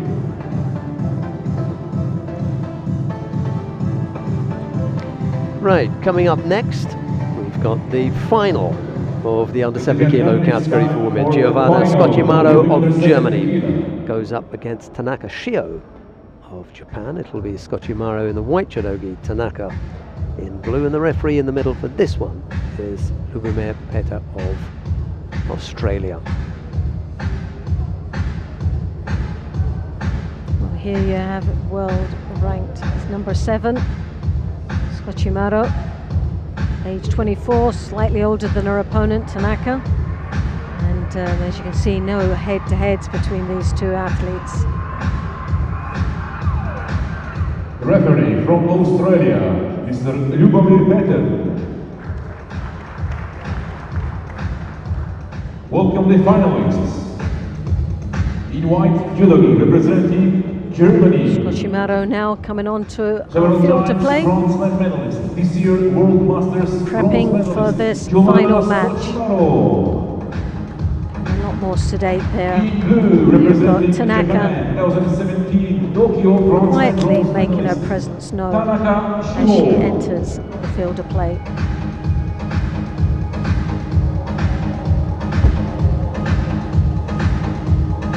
Well, Scocchimaro defeated Kelly Pedersen-Pollard of Great Britain in that semi-final, who just picked up the bronze medal. Tanaka defeated Gahi, who was also the other bronze medalist. So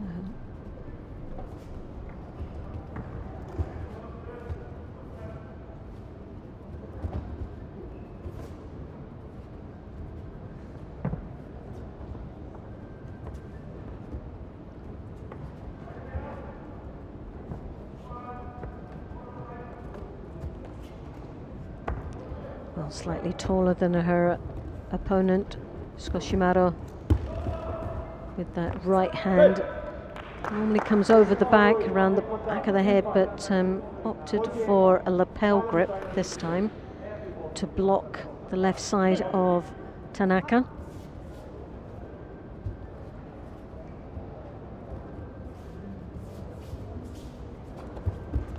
Left to right. Bit of a clash here.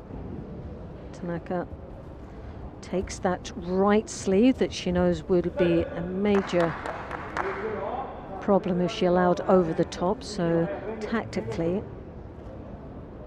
Tanaka taking Scocchimaro right sleeve is a good choice. Avoid that right hand coming over on the back. As you can see, there's the danger hovering around as those long legs come through the center, the Ouchi-Uchimata combination. Also, she has that Kosota as a counter-attack from a forward attack of her opponent. And Tanaka, with her Seanagis, she'll most probably be ready to set that up somewhere in this contest. So Tanaka picks up the Shido, so it's one apiece. Coming up to 2.5 minutes remaining in this contest. Yeah, that time for the false attack.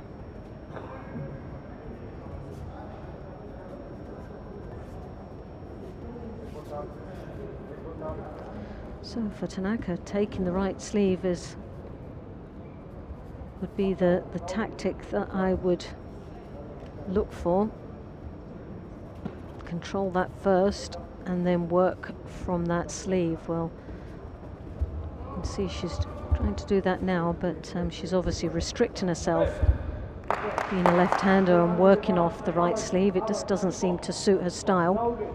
But without controlling the right, she puts herself in a lot of danger against the German.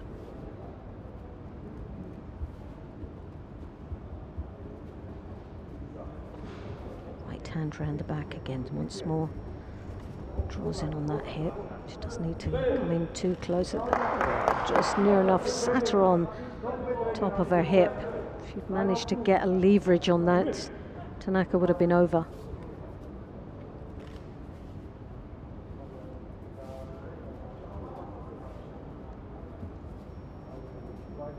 Tanaka looking for the lapel. Left hand on the lapel. Tries to switch in for the Seoinage. Falls once again onto her face, leaving herself opened in the Niwaza. Skochimaru trying to capitalise there in the Niwaza. A little bit slow in the uptake on that. Needed to really be a little bit more sharper.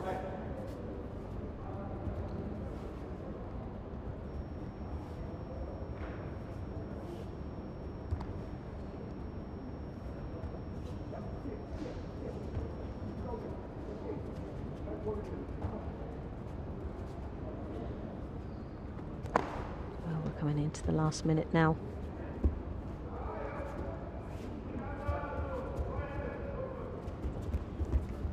Tanaka finding it difficult to get past that right hand, the defense there. You can see the left hand round the back, but not really having much of an impact on her opponent.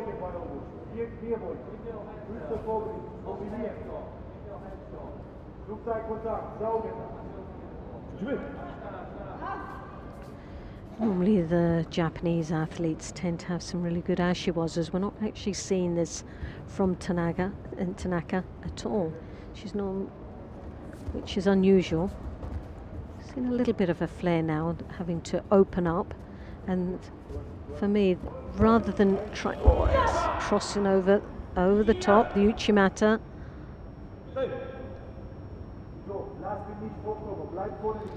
Noticed is a number of players get themselves into good positions to attack, especially when the arm goes around the waist, and if they leave it too long, it turns out to be an opening for your opponent because you've opened yourself up. Yep.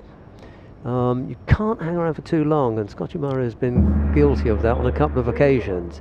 Getting herself into a good position, arm around the waist, she's got long limbs like you said, so you'd expect the big Harai Goshi or an Uchimata, maybe a Maki Komi. It doesn't happen, and then Tanaka can attack. She's got to be careful of that. For me, I'd like to see Tanaka open up a little bit more, be lighter on her feet and create opportunities with the ashiwazas.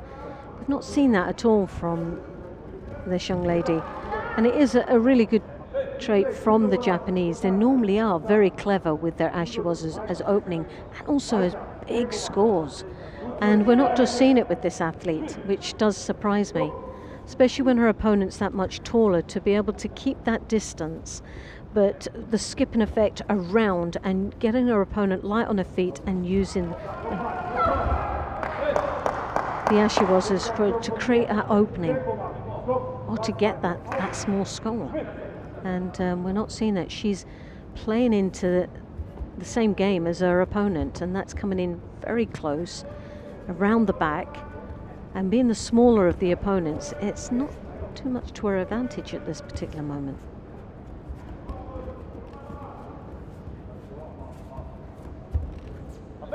And again, that right hand around the back's controlling the movement of Tanaka.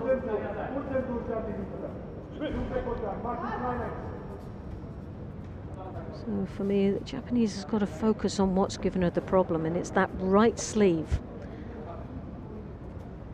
If she worked off the right sleeve tactically and then opened up with her feet, she might just get a chance here. At the moment, it's the Germans' match right through. Yeah, that wasn't the strongest of attacks, was it? No, it was very poorly executed, and she paid with the penalty.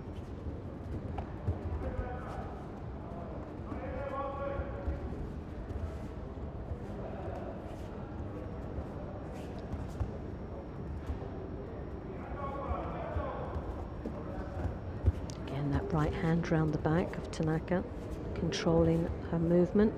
She comes through. Yeah, nice. Oh, close. Nice change of direction. Yeah. Nicest piece of work we've seen in the contest Yep. so far. Very neat.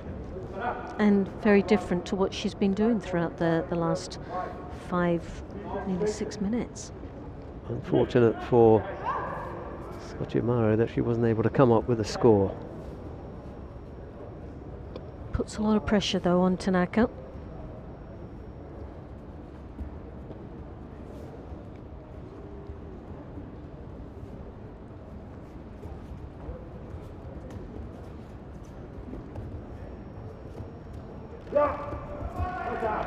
There was a nice combination there floating around. She was going for that Uchimata. There was the Ouchigari.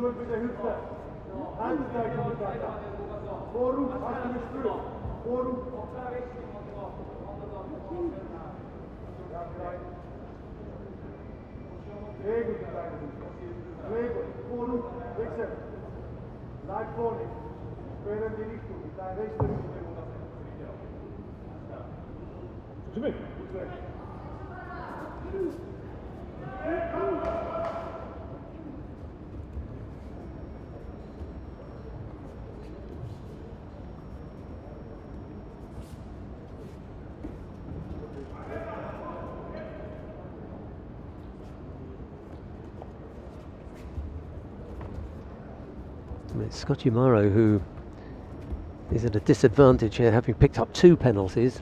Yeah. Tanaka just the one. And yet the better attacks have actually come From from Scotchimaro. Scotchimaro. Yeah, that last definitely. one was, not far away.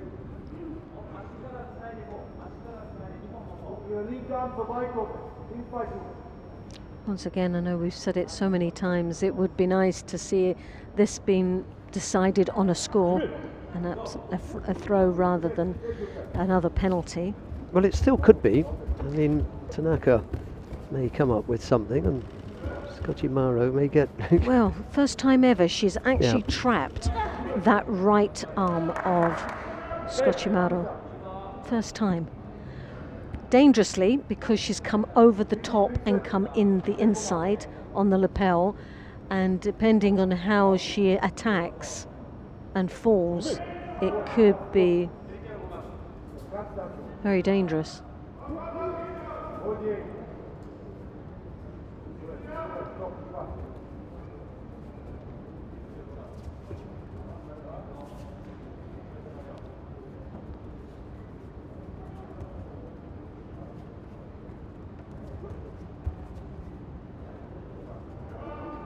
The movements of Tanaka are very predictable. Hasn't really changed her tactics at all. Steps across with that Taitoshi. Didn't look to be very threatening at all. Looking a little bit tired and scrappy now, isn't it? Yeah, both faces looking drained. Unable to come up with big attacks.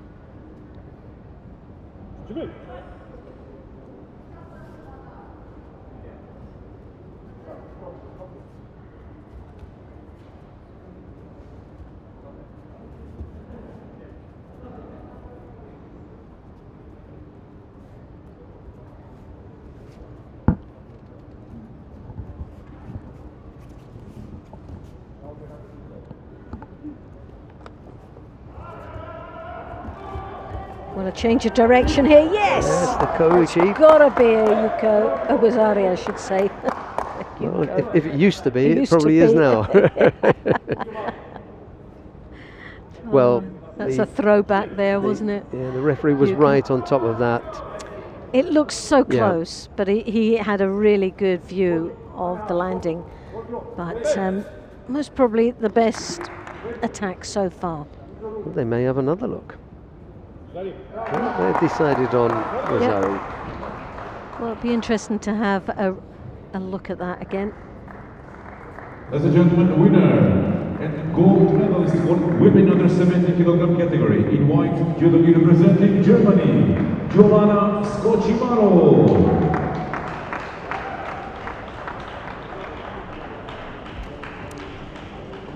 Giovanna Scocimaro of Germany picking up the gold medal there. Germany. This is the first gold medal in a Grand Slam for Giovanna Scocimaro. Representing Japan, Tanaka Shio didn't come to the party, did she, in that final? No, definitely didn't. Wrong tactics altogether. And when she looks back at that match, she will realise that the dominance came from that right hand all the time that caused us so many problems coming round the back there.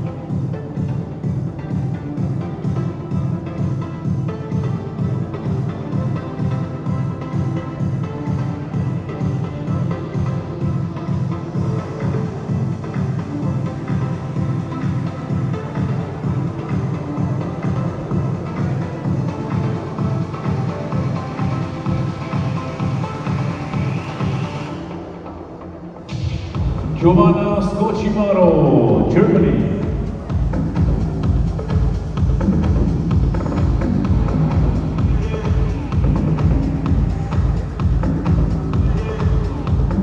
We've got the awarding ceremony for the men in the under 73 kilo category coming up now. Ladies and gentlemen, welcome to the medal ceremony for the men's under 73 kilogram category. The medals will be presented by the Vice President of the International Judo Federation and President of the African Judo Union, Mr. Siteni Randriana Soloniaiko. Bronze medalists are representing Georgia, Lasha The first of the bronze medals goes to Lasha Shabdatuashvili of Georgia. There's a bronze medal also for Armen Agayan of Russia.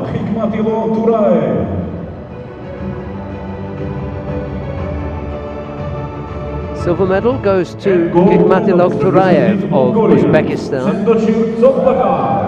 The gold medal goes to Sendocher Sogbata of Mongolia. Prize money and the flowers will be presented by the President of the Uzbekistan Judo Federation and Vice President of the National Olympic Committee of the Republic of Uzbekistan, Mr. Azizjon Kamilov.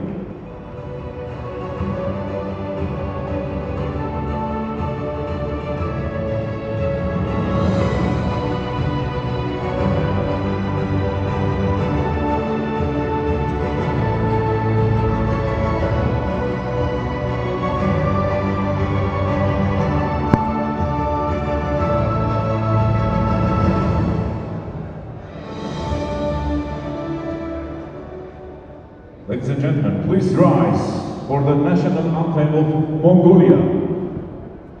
Now the national anthem of Mongolia.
very much. Family picture. Just what the president ordered, wasn't it? Gold medal. Definitely. Nice finish.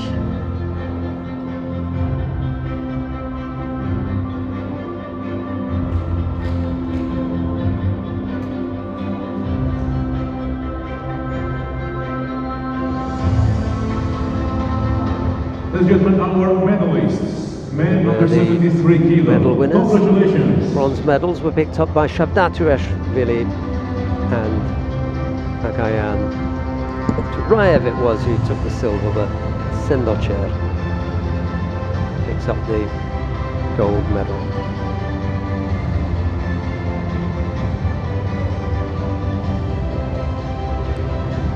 Well, that leaves us with one more weight category as far as contests are concerned. We come now to the bronze medal contests in the under 81 kilo category.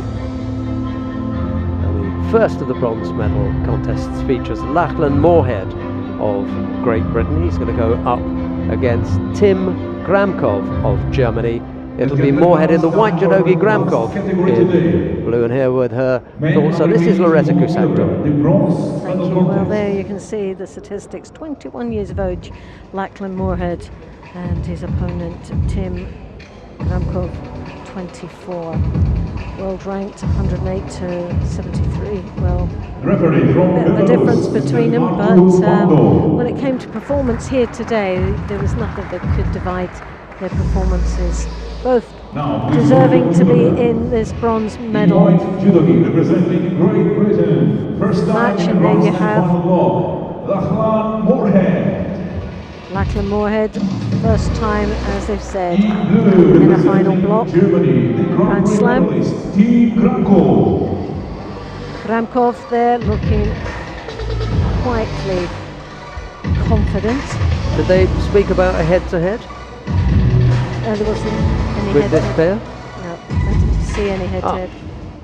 Okay. Yep. Moorhead, right. I believe it is 1-0 to 1-0. Lachlan Moorhead.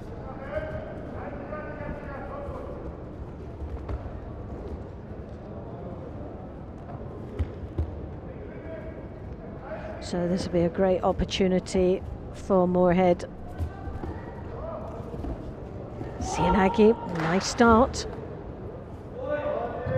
Great opening there. Comes from South Yorkshire, I think. Mr. Moorhead, he trains at the centre, but yep, originally a Yorkshireman.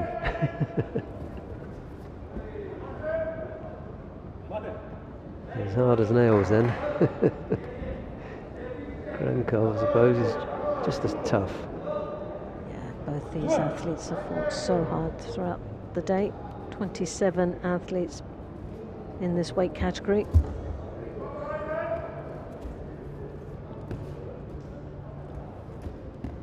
Moorhead lost in the quarterfinals to Lapinagov of Russia.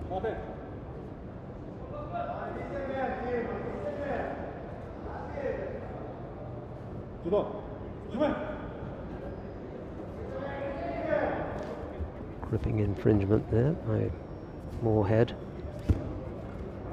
Gramkov was defeated in the oh, beautiful Uchimata attempt there. And now he's trying to work down in the Niwaza. Just saying, Gramkov lost in the semi-final against Kubetsov. He's down in the final. But looking for the shimmy was, I'm not quite sure if that is under the chin. Oh, no, it's Ippon. But Moorhead is adamant that he didn't tap. Not only did he not tap, well, but that it wasn't on. Yeah.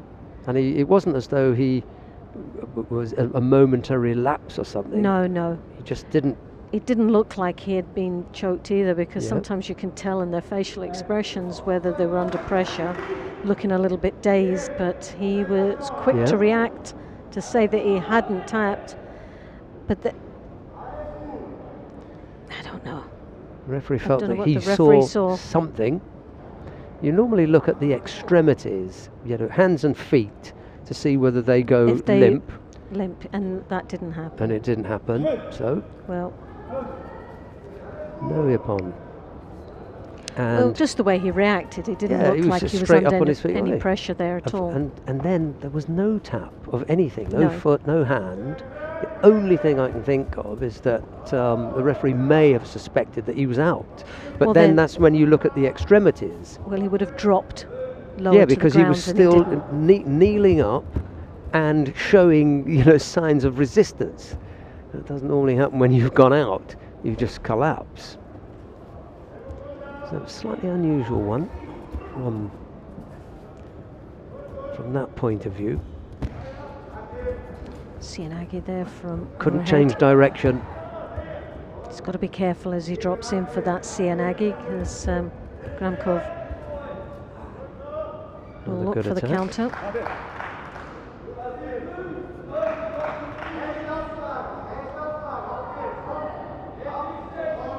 Slowed Gramkov down now. That call of ippon. Looks as though it took a bit of energy out of him, the celebration. Oh, it's quite hard within the Niwaza, although it's a good way to win. But if you're piling on the pressure and intense, Keep going, lovely yes. Cianagi. Oh, I tell you. Might have a look at that landing. For me, it looked like a Wazari. Nice entry, walked straight onto it. Collapsed, but it was a continuous move. Yep. And goes onto his side, yeah. So that's good for Moorhead. Takes the lead. Oh, and then he goes a second. Does it again. Yeah. Beautiful finish. Adrian Moorhead takes the bronze. Morehouse. Even Lachlan. Lachlan, sorry. Adrian. I'm thinking of that.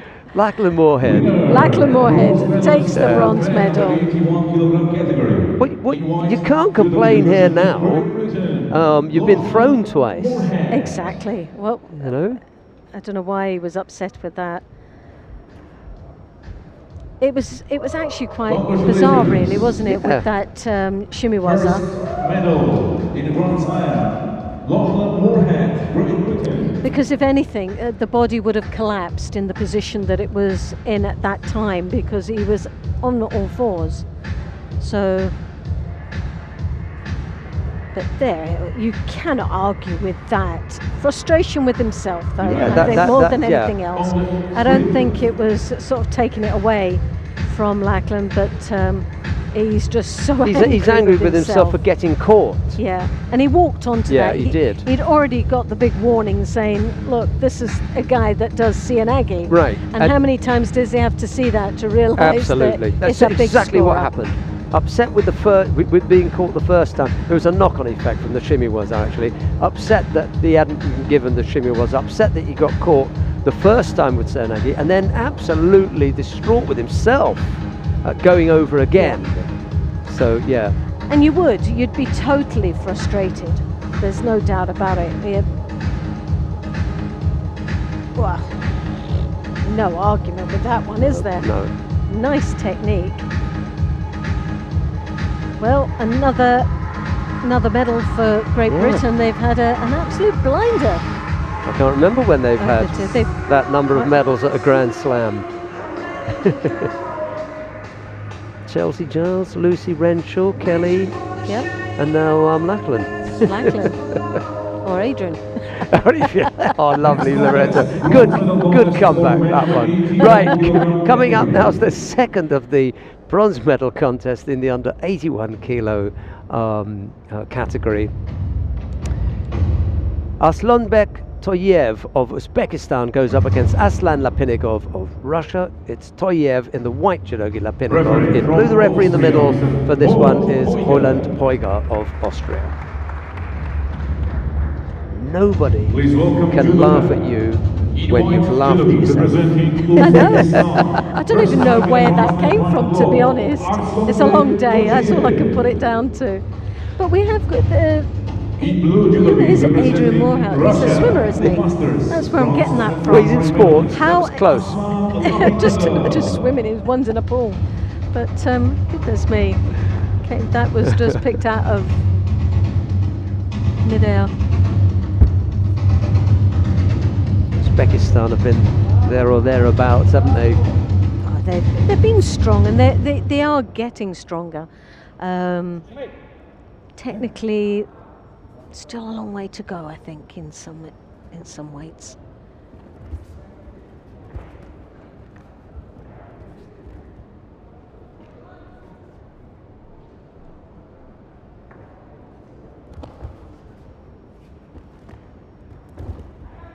Lost contact with the hands.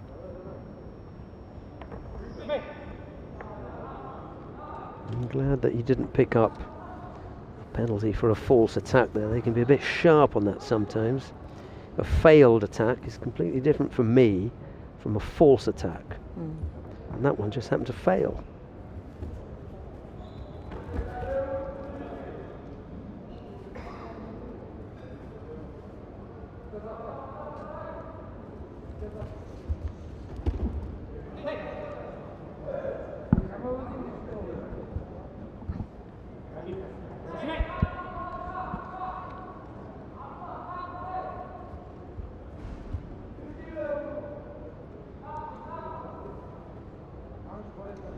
Well, again, another slow start. The atmosphere, you could cut it with a knife, couldn't you? It's so quiet.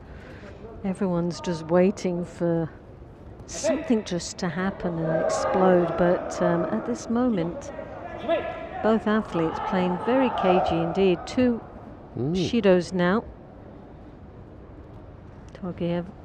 It's too long on the clock now. 2.5 minutes. And already two Shidos down. Yeah. It's ridiculous, really, isn't it?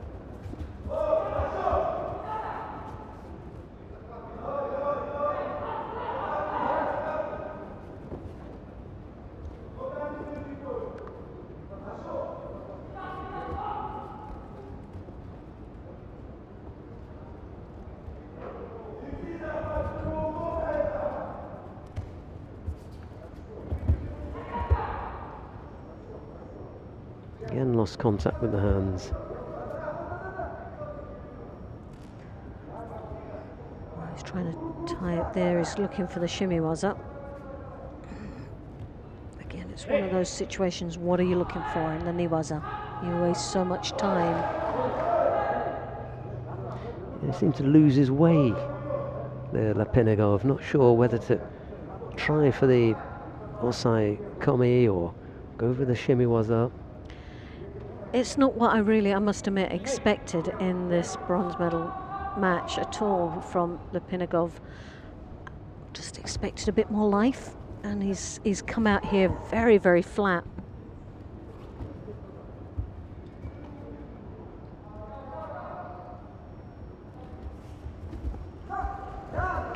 Oh, he got a bit of a lift there, but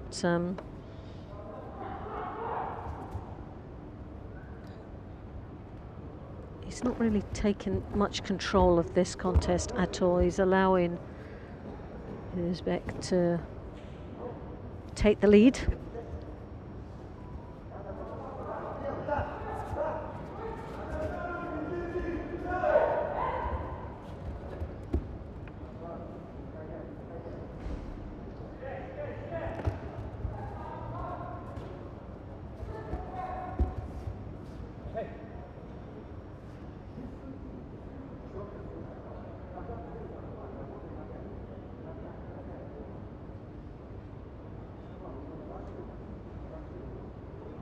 Well, 52 seconds remaining, two Shidos on the board.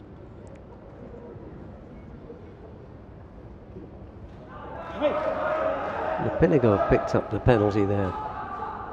Well, I'm not surprised. He's been pretty flat throughout this contest. Just playing a bit of a waiting game, really, allowing the Uzbek. Dangerous, trying to almost use his head there to turn his Yeah, opponent over. he got in very low for that attack. And then right at the end, it looked as though it was actually Lipinagov who Yes. tipped him on his head. He may have escaped with that one, but the attack stopped anyway. But it certainly looked as though he was going to go on his head.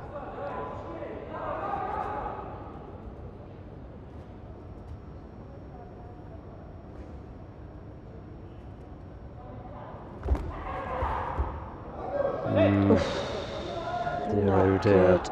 Not good at all. Well, he gave it to the To others. Lipinagov for Yeah. passivity. Thought for a minute that it was such a poor effort It was so bad, wasn't it? from it was, Dojiev. He thought got it was- away with that. He definitely Really did. dodged a bullet on Yeah. that one.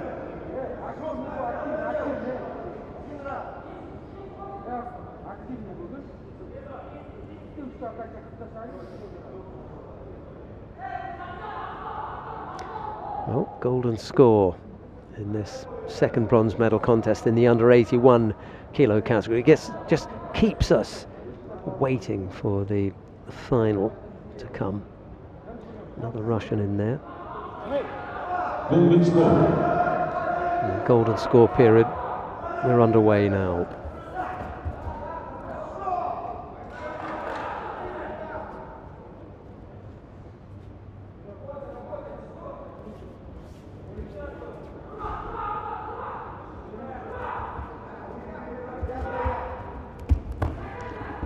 Good combination strong. there. Kojigari Yeah. into the Sianagi. That's probably one of the best moves I've seen throughout the whole contest. Yes.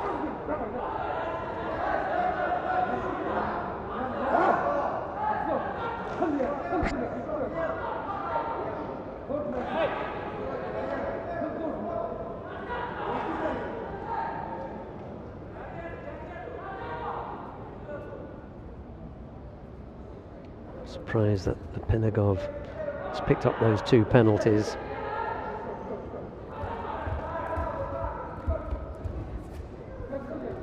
Oof. No, that didn't look good either. The only thing that will save him is that it came after the attack from Lipinagov. He sort of bounced out of it. Had he generated that himself, I think they would have called a force attack.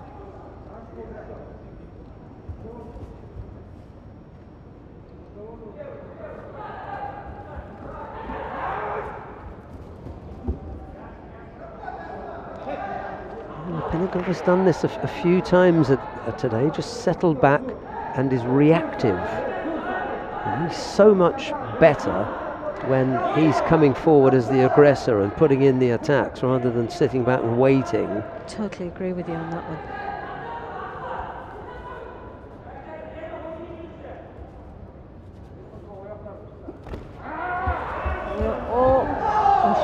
See, that's what he's waiting for, Yeah. isn't he, Lipinagov? All the time. Just playing a waiting game, and really that's how long you keep this going.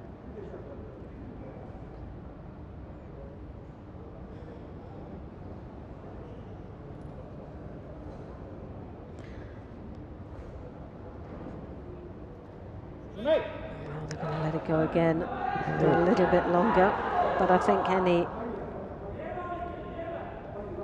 the next one, if it's a false attack, oh, that was so close. At last.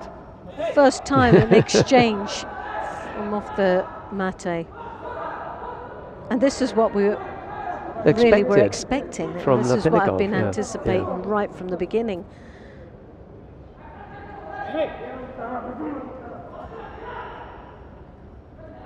It's what we've been seeing, watching, witnessing right throughout the day, and all of a sudden the tactics have turned about playing a waiting game here, but that's Lipinagov that we know.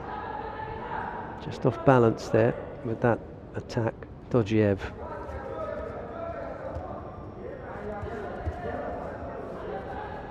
Got his arm trapped. Yeah. You better get it out of there. Well, that's being held by Well, it's been held, but Lipinagov, he's yeah. also doing that and showing that it's been held. Well, Break it off. break it off.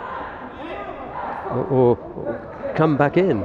Yeah, you know. or at least pull away to show Yeah. that you're trying to break it off. But he was just placing the hand on the neck as if to say, look, ref, trying to show him how to do his job.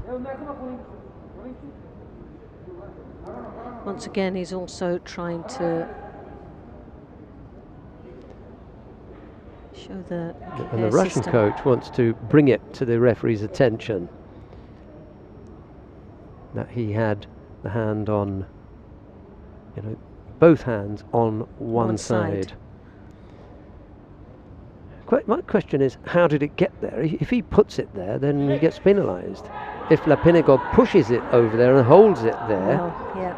This is one of those situations, if in doubt, give now. Yeah, and I didn't see how it developed either. No.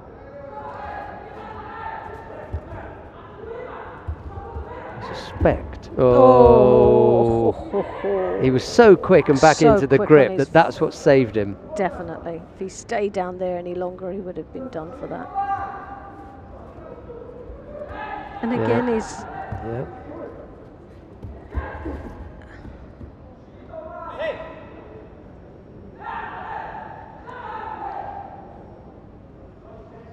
Get the feeling that both Lapinigov and the Russian coach want to see a Shido for the Uzbek end this, rather than looking for something positive.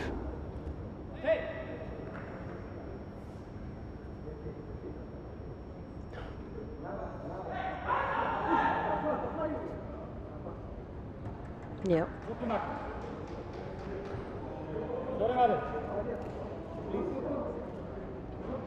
Well, what do you expect? Yeah, and again, If it had gone either way, yeah, you couldn't wouldn't say. have bothered. Wouldn't have bothered either way. It was one of those. Tojoyev and Lapinigov didn't do themselves justice. No, They're it both was much very, better. Definitely, very than that. disappointing.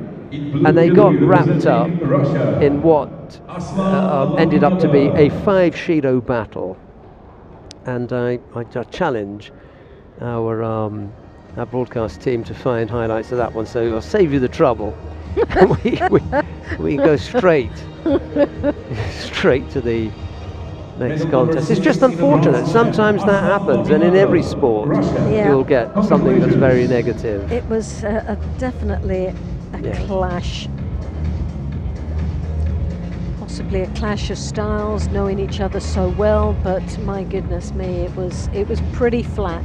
Yeah, they get into a mindset, don't they, where they say, right, I'm going to try and get him penalised. We saw 1 or 2 attacks. There was the big Soto effort on the left side. Oh, well. And then he knocked him onto his front.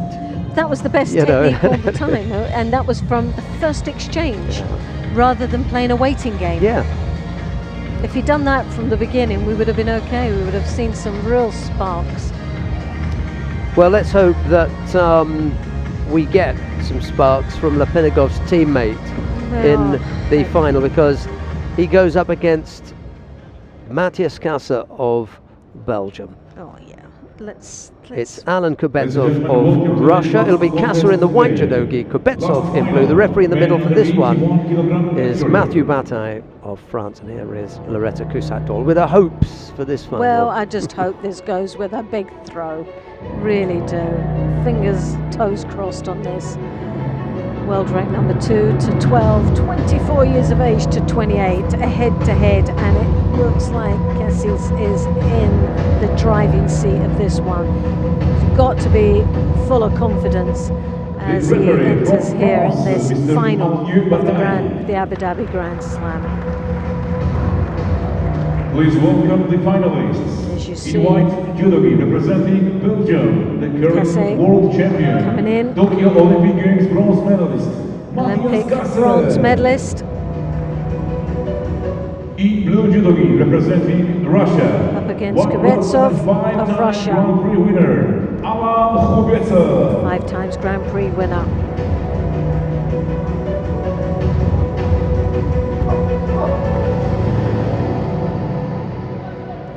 We just hope this goes with a big, big throw. Be the icing on the cake, wouldn't it? finish the day Yeah, nicely. we need a save after that last bronze medal gosh, don't we? contest. Yeah, a little bit of excitement now. Just make my day.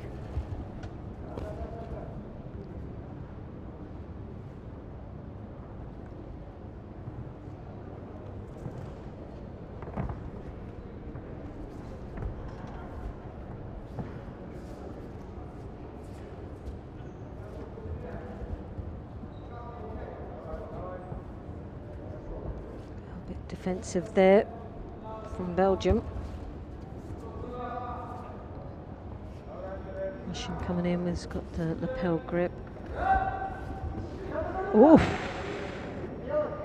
Kata left himself open there for the shimmy, was up. Kubetsov didn't capitalise on that, but it was well and truly there. Well, they have gone head-to-head twice before, with Kubetsov coming off second best on both occasions. Yeah, was a quarterfinal at the Olympic Games. Yeah, That's the last time. You'll want some revenge, won't he? Oh yeah, you took my medal.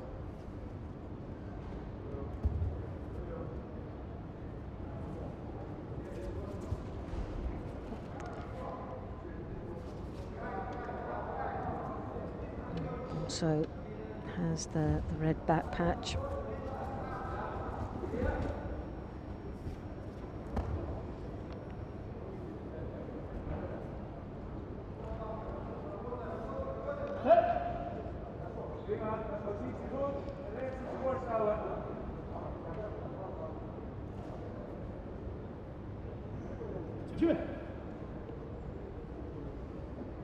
Coming up to the halfway mark. No scorers yet.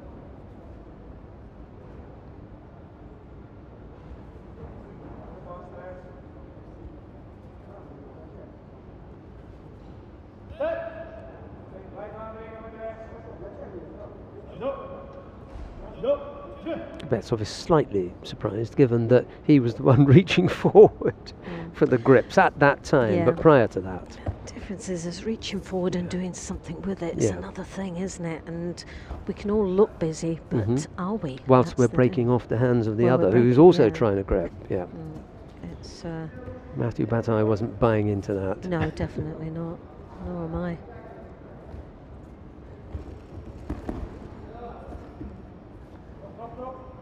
Temmiwazza attempt there follows through, and his Niwaza is normally pretty sharp, but there. Oh, he's got a hold down. Osakomi, is it? No, No. almost.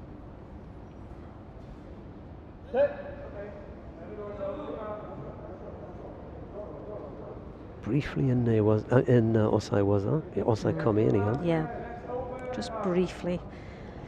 Dangerous moment though.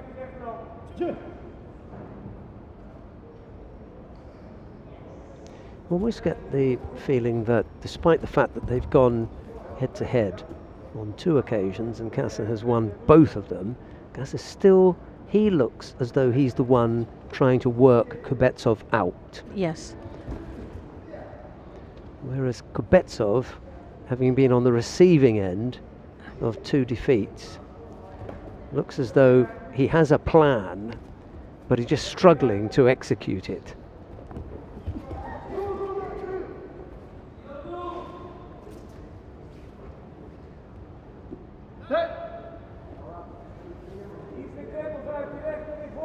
It depends on how close that last match was when they fought in the Olympic Games. Was it one of those flukes that it could have gone either way? Or was it just an outstanding win, and a very convincing win? At this moment it doesn't sort of marry up, does it, for 2 wins under your belt? And he looks very defensive and very cagey. He's not really committing. It's been a third or fourth different technique that Matthias Kasa has tried, The Sutomiwas are nowhere near it. And as I say, you know, he's have a go there, have a go there, have a try at this. You know, whereas Kubetsov, I think, knows or believes where he has seen a weakness and he wants to try that. Golden score. He just seems to have a bit more of a game plan out here. Unlike he's again, he's a little bit on the flat side. It's just the timing for me with Kata. He's just a little bit predictable for me. We're not really seeing any real change. And I think if he just started to open up a little bit more and make those slight changes. I think the thing for me that may be in Matthias Kata's favour is that he has tried 4 or 5 different things. So Kubetsov is not absolutely certain what's coming next. And they're good attacks, they're good strong attacks.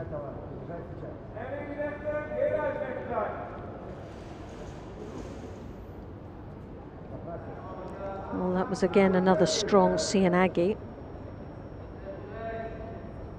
And that really is his forte, isn't it? Murata Sianagi. Yeah, he's very strong on that. Well, Kubetsov chasing a little bit. Got to be careful off that Sianagi.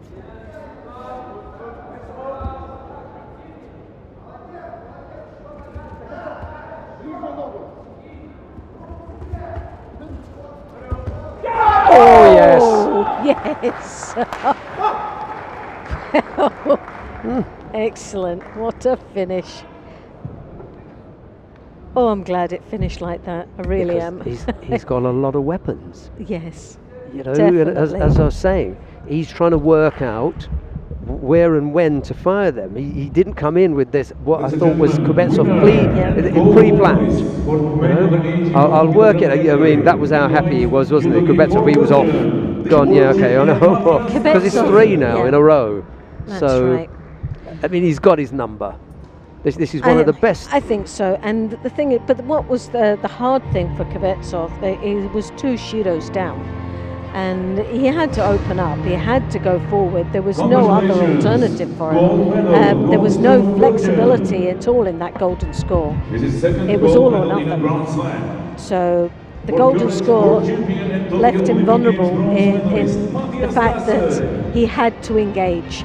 He just needed to bide his time, wait for the ultimate moment, and there it is, the nice finish. Combination of techniques. Good Tewaza there. He never even put his leg across. It was just this is the highlights. Upper body control, Kouchigari, and then just really used his arms to turn him over. After the highlights, we will have the awarding ceremony for women under 70 kilograms.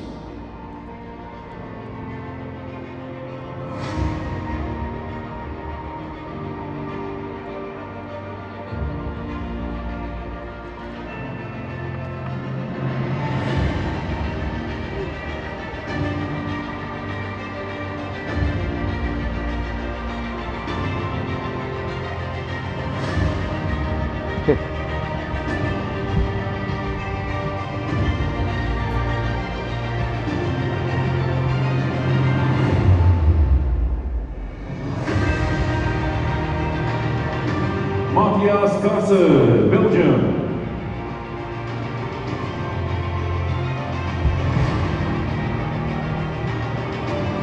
Well, little brother will be watching with delight there now.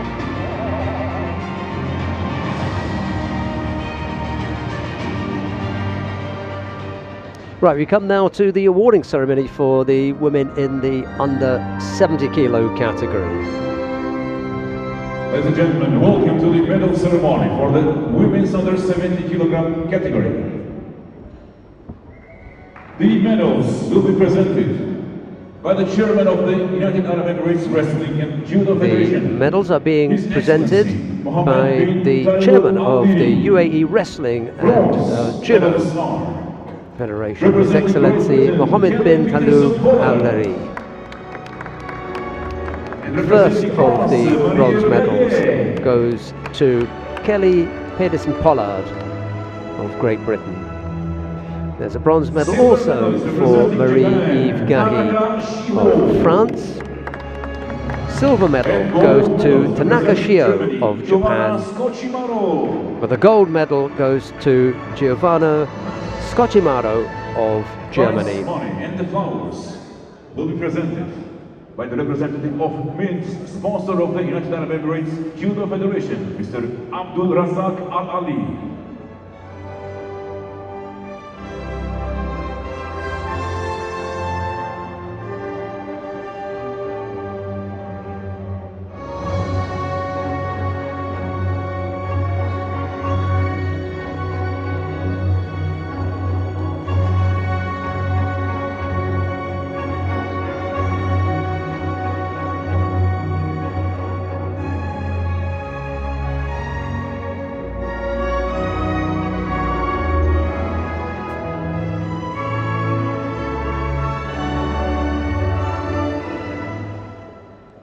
Ladies and gentlemen, please rise for the national anthem of Germany. And now the national anthem of Germany.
Thank you very much. Now, family picture with the Idean Judoka.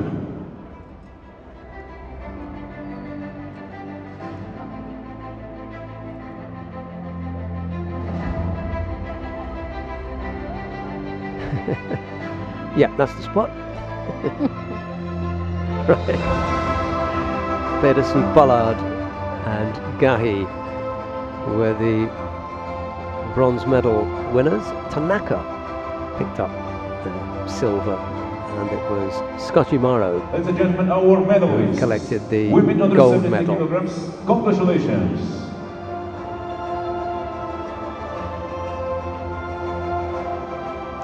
We'll have a little bit of a highlights package before we come back to the awarding ceremony for the under 81 kilo category.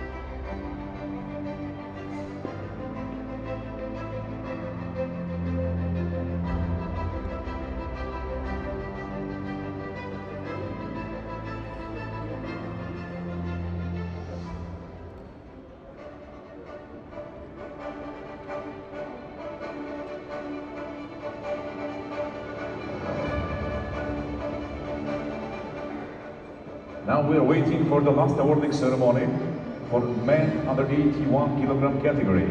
Before we start the awarding ceremony, once again you can see the highlights of today's final block on the screen.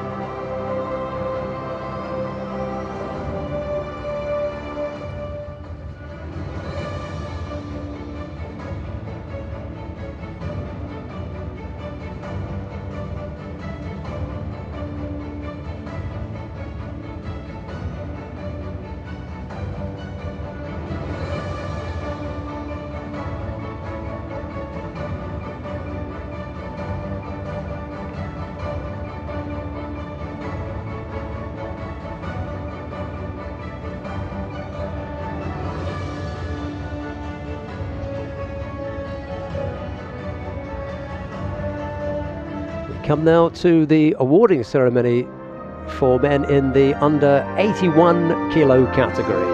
Ladies and gentlemen, welcome to the medal ceremony for the men's under 81 kilogram category. The medals will be presented by the owner of Athena, partner of the International medals Judo are being Federation, presented by Mr. the Paolo owner Naoni. of Athena, Bronze partner medalist of the star International Judo for Federation, Russia, Mr. Paolo Naoni. And for Great Britain, The first of the bronze Lachlan medals Moorhead. goes to Aslan Lapenigov of Russia. There's a bronze medal also for Silver Lachlan medalist Moorhead representing Russia, of Alan Great Britain. Kubetsov. Silver medal goes to Alan And Kubetsov gold medalist of representing Russia. Belgium, Matthias Kata. The gold medal goes to Matthias Kata of Prize money and the Belgium. flowers will be presented by the Director for International Relations of the International Judo Federation, Mr. Juan Carlos Barcos.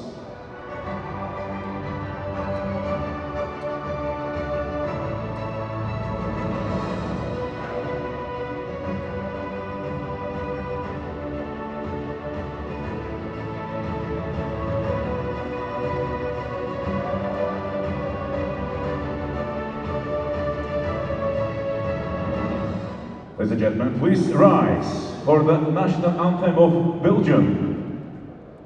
And now the national anthem of Belgium.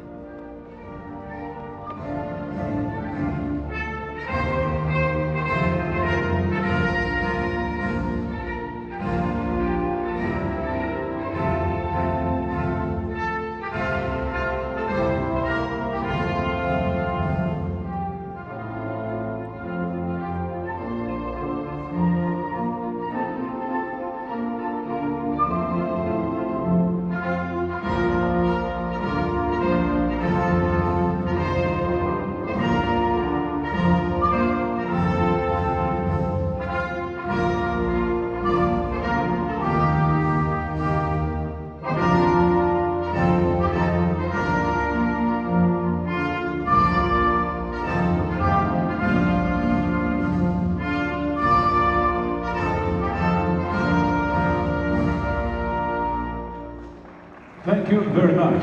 Family picture with VIP and judoka.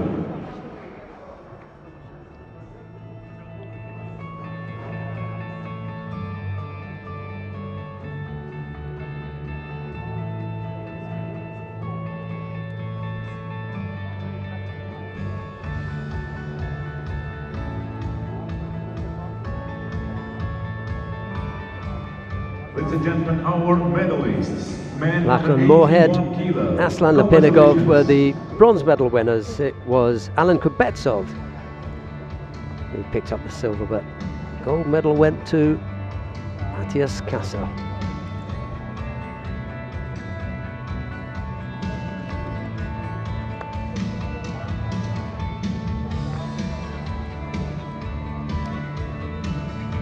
Right, well, at the end of the second day of competition at this Grand Slam in Abu Dhabi, quite unusual. No country has managed to take more than one gold medal. That's amazing, isn't it? Yeah, France topped the table. Great Britain are in second place, followed by Mongolia, Portugal, the Republic of Moldova, Germany, Belgium, Chinese Taipei, and Italy. That's all the action we've got for you on this, the second day. But join us again tomorrow for the third and final day of competition, when we'll have the heavyweights. But from Loretta Cusack-Doyle and myself and all the broadcast team here in Abu Dhabi, it's bye-bye for now. Goodbye.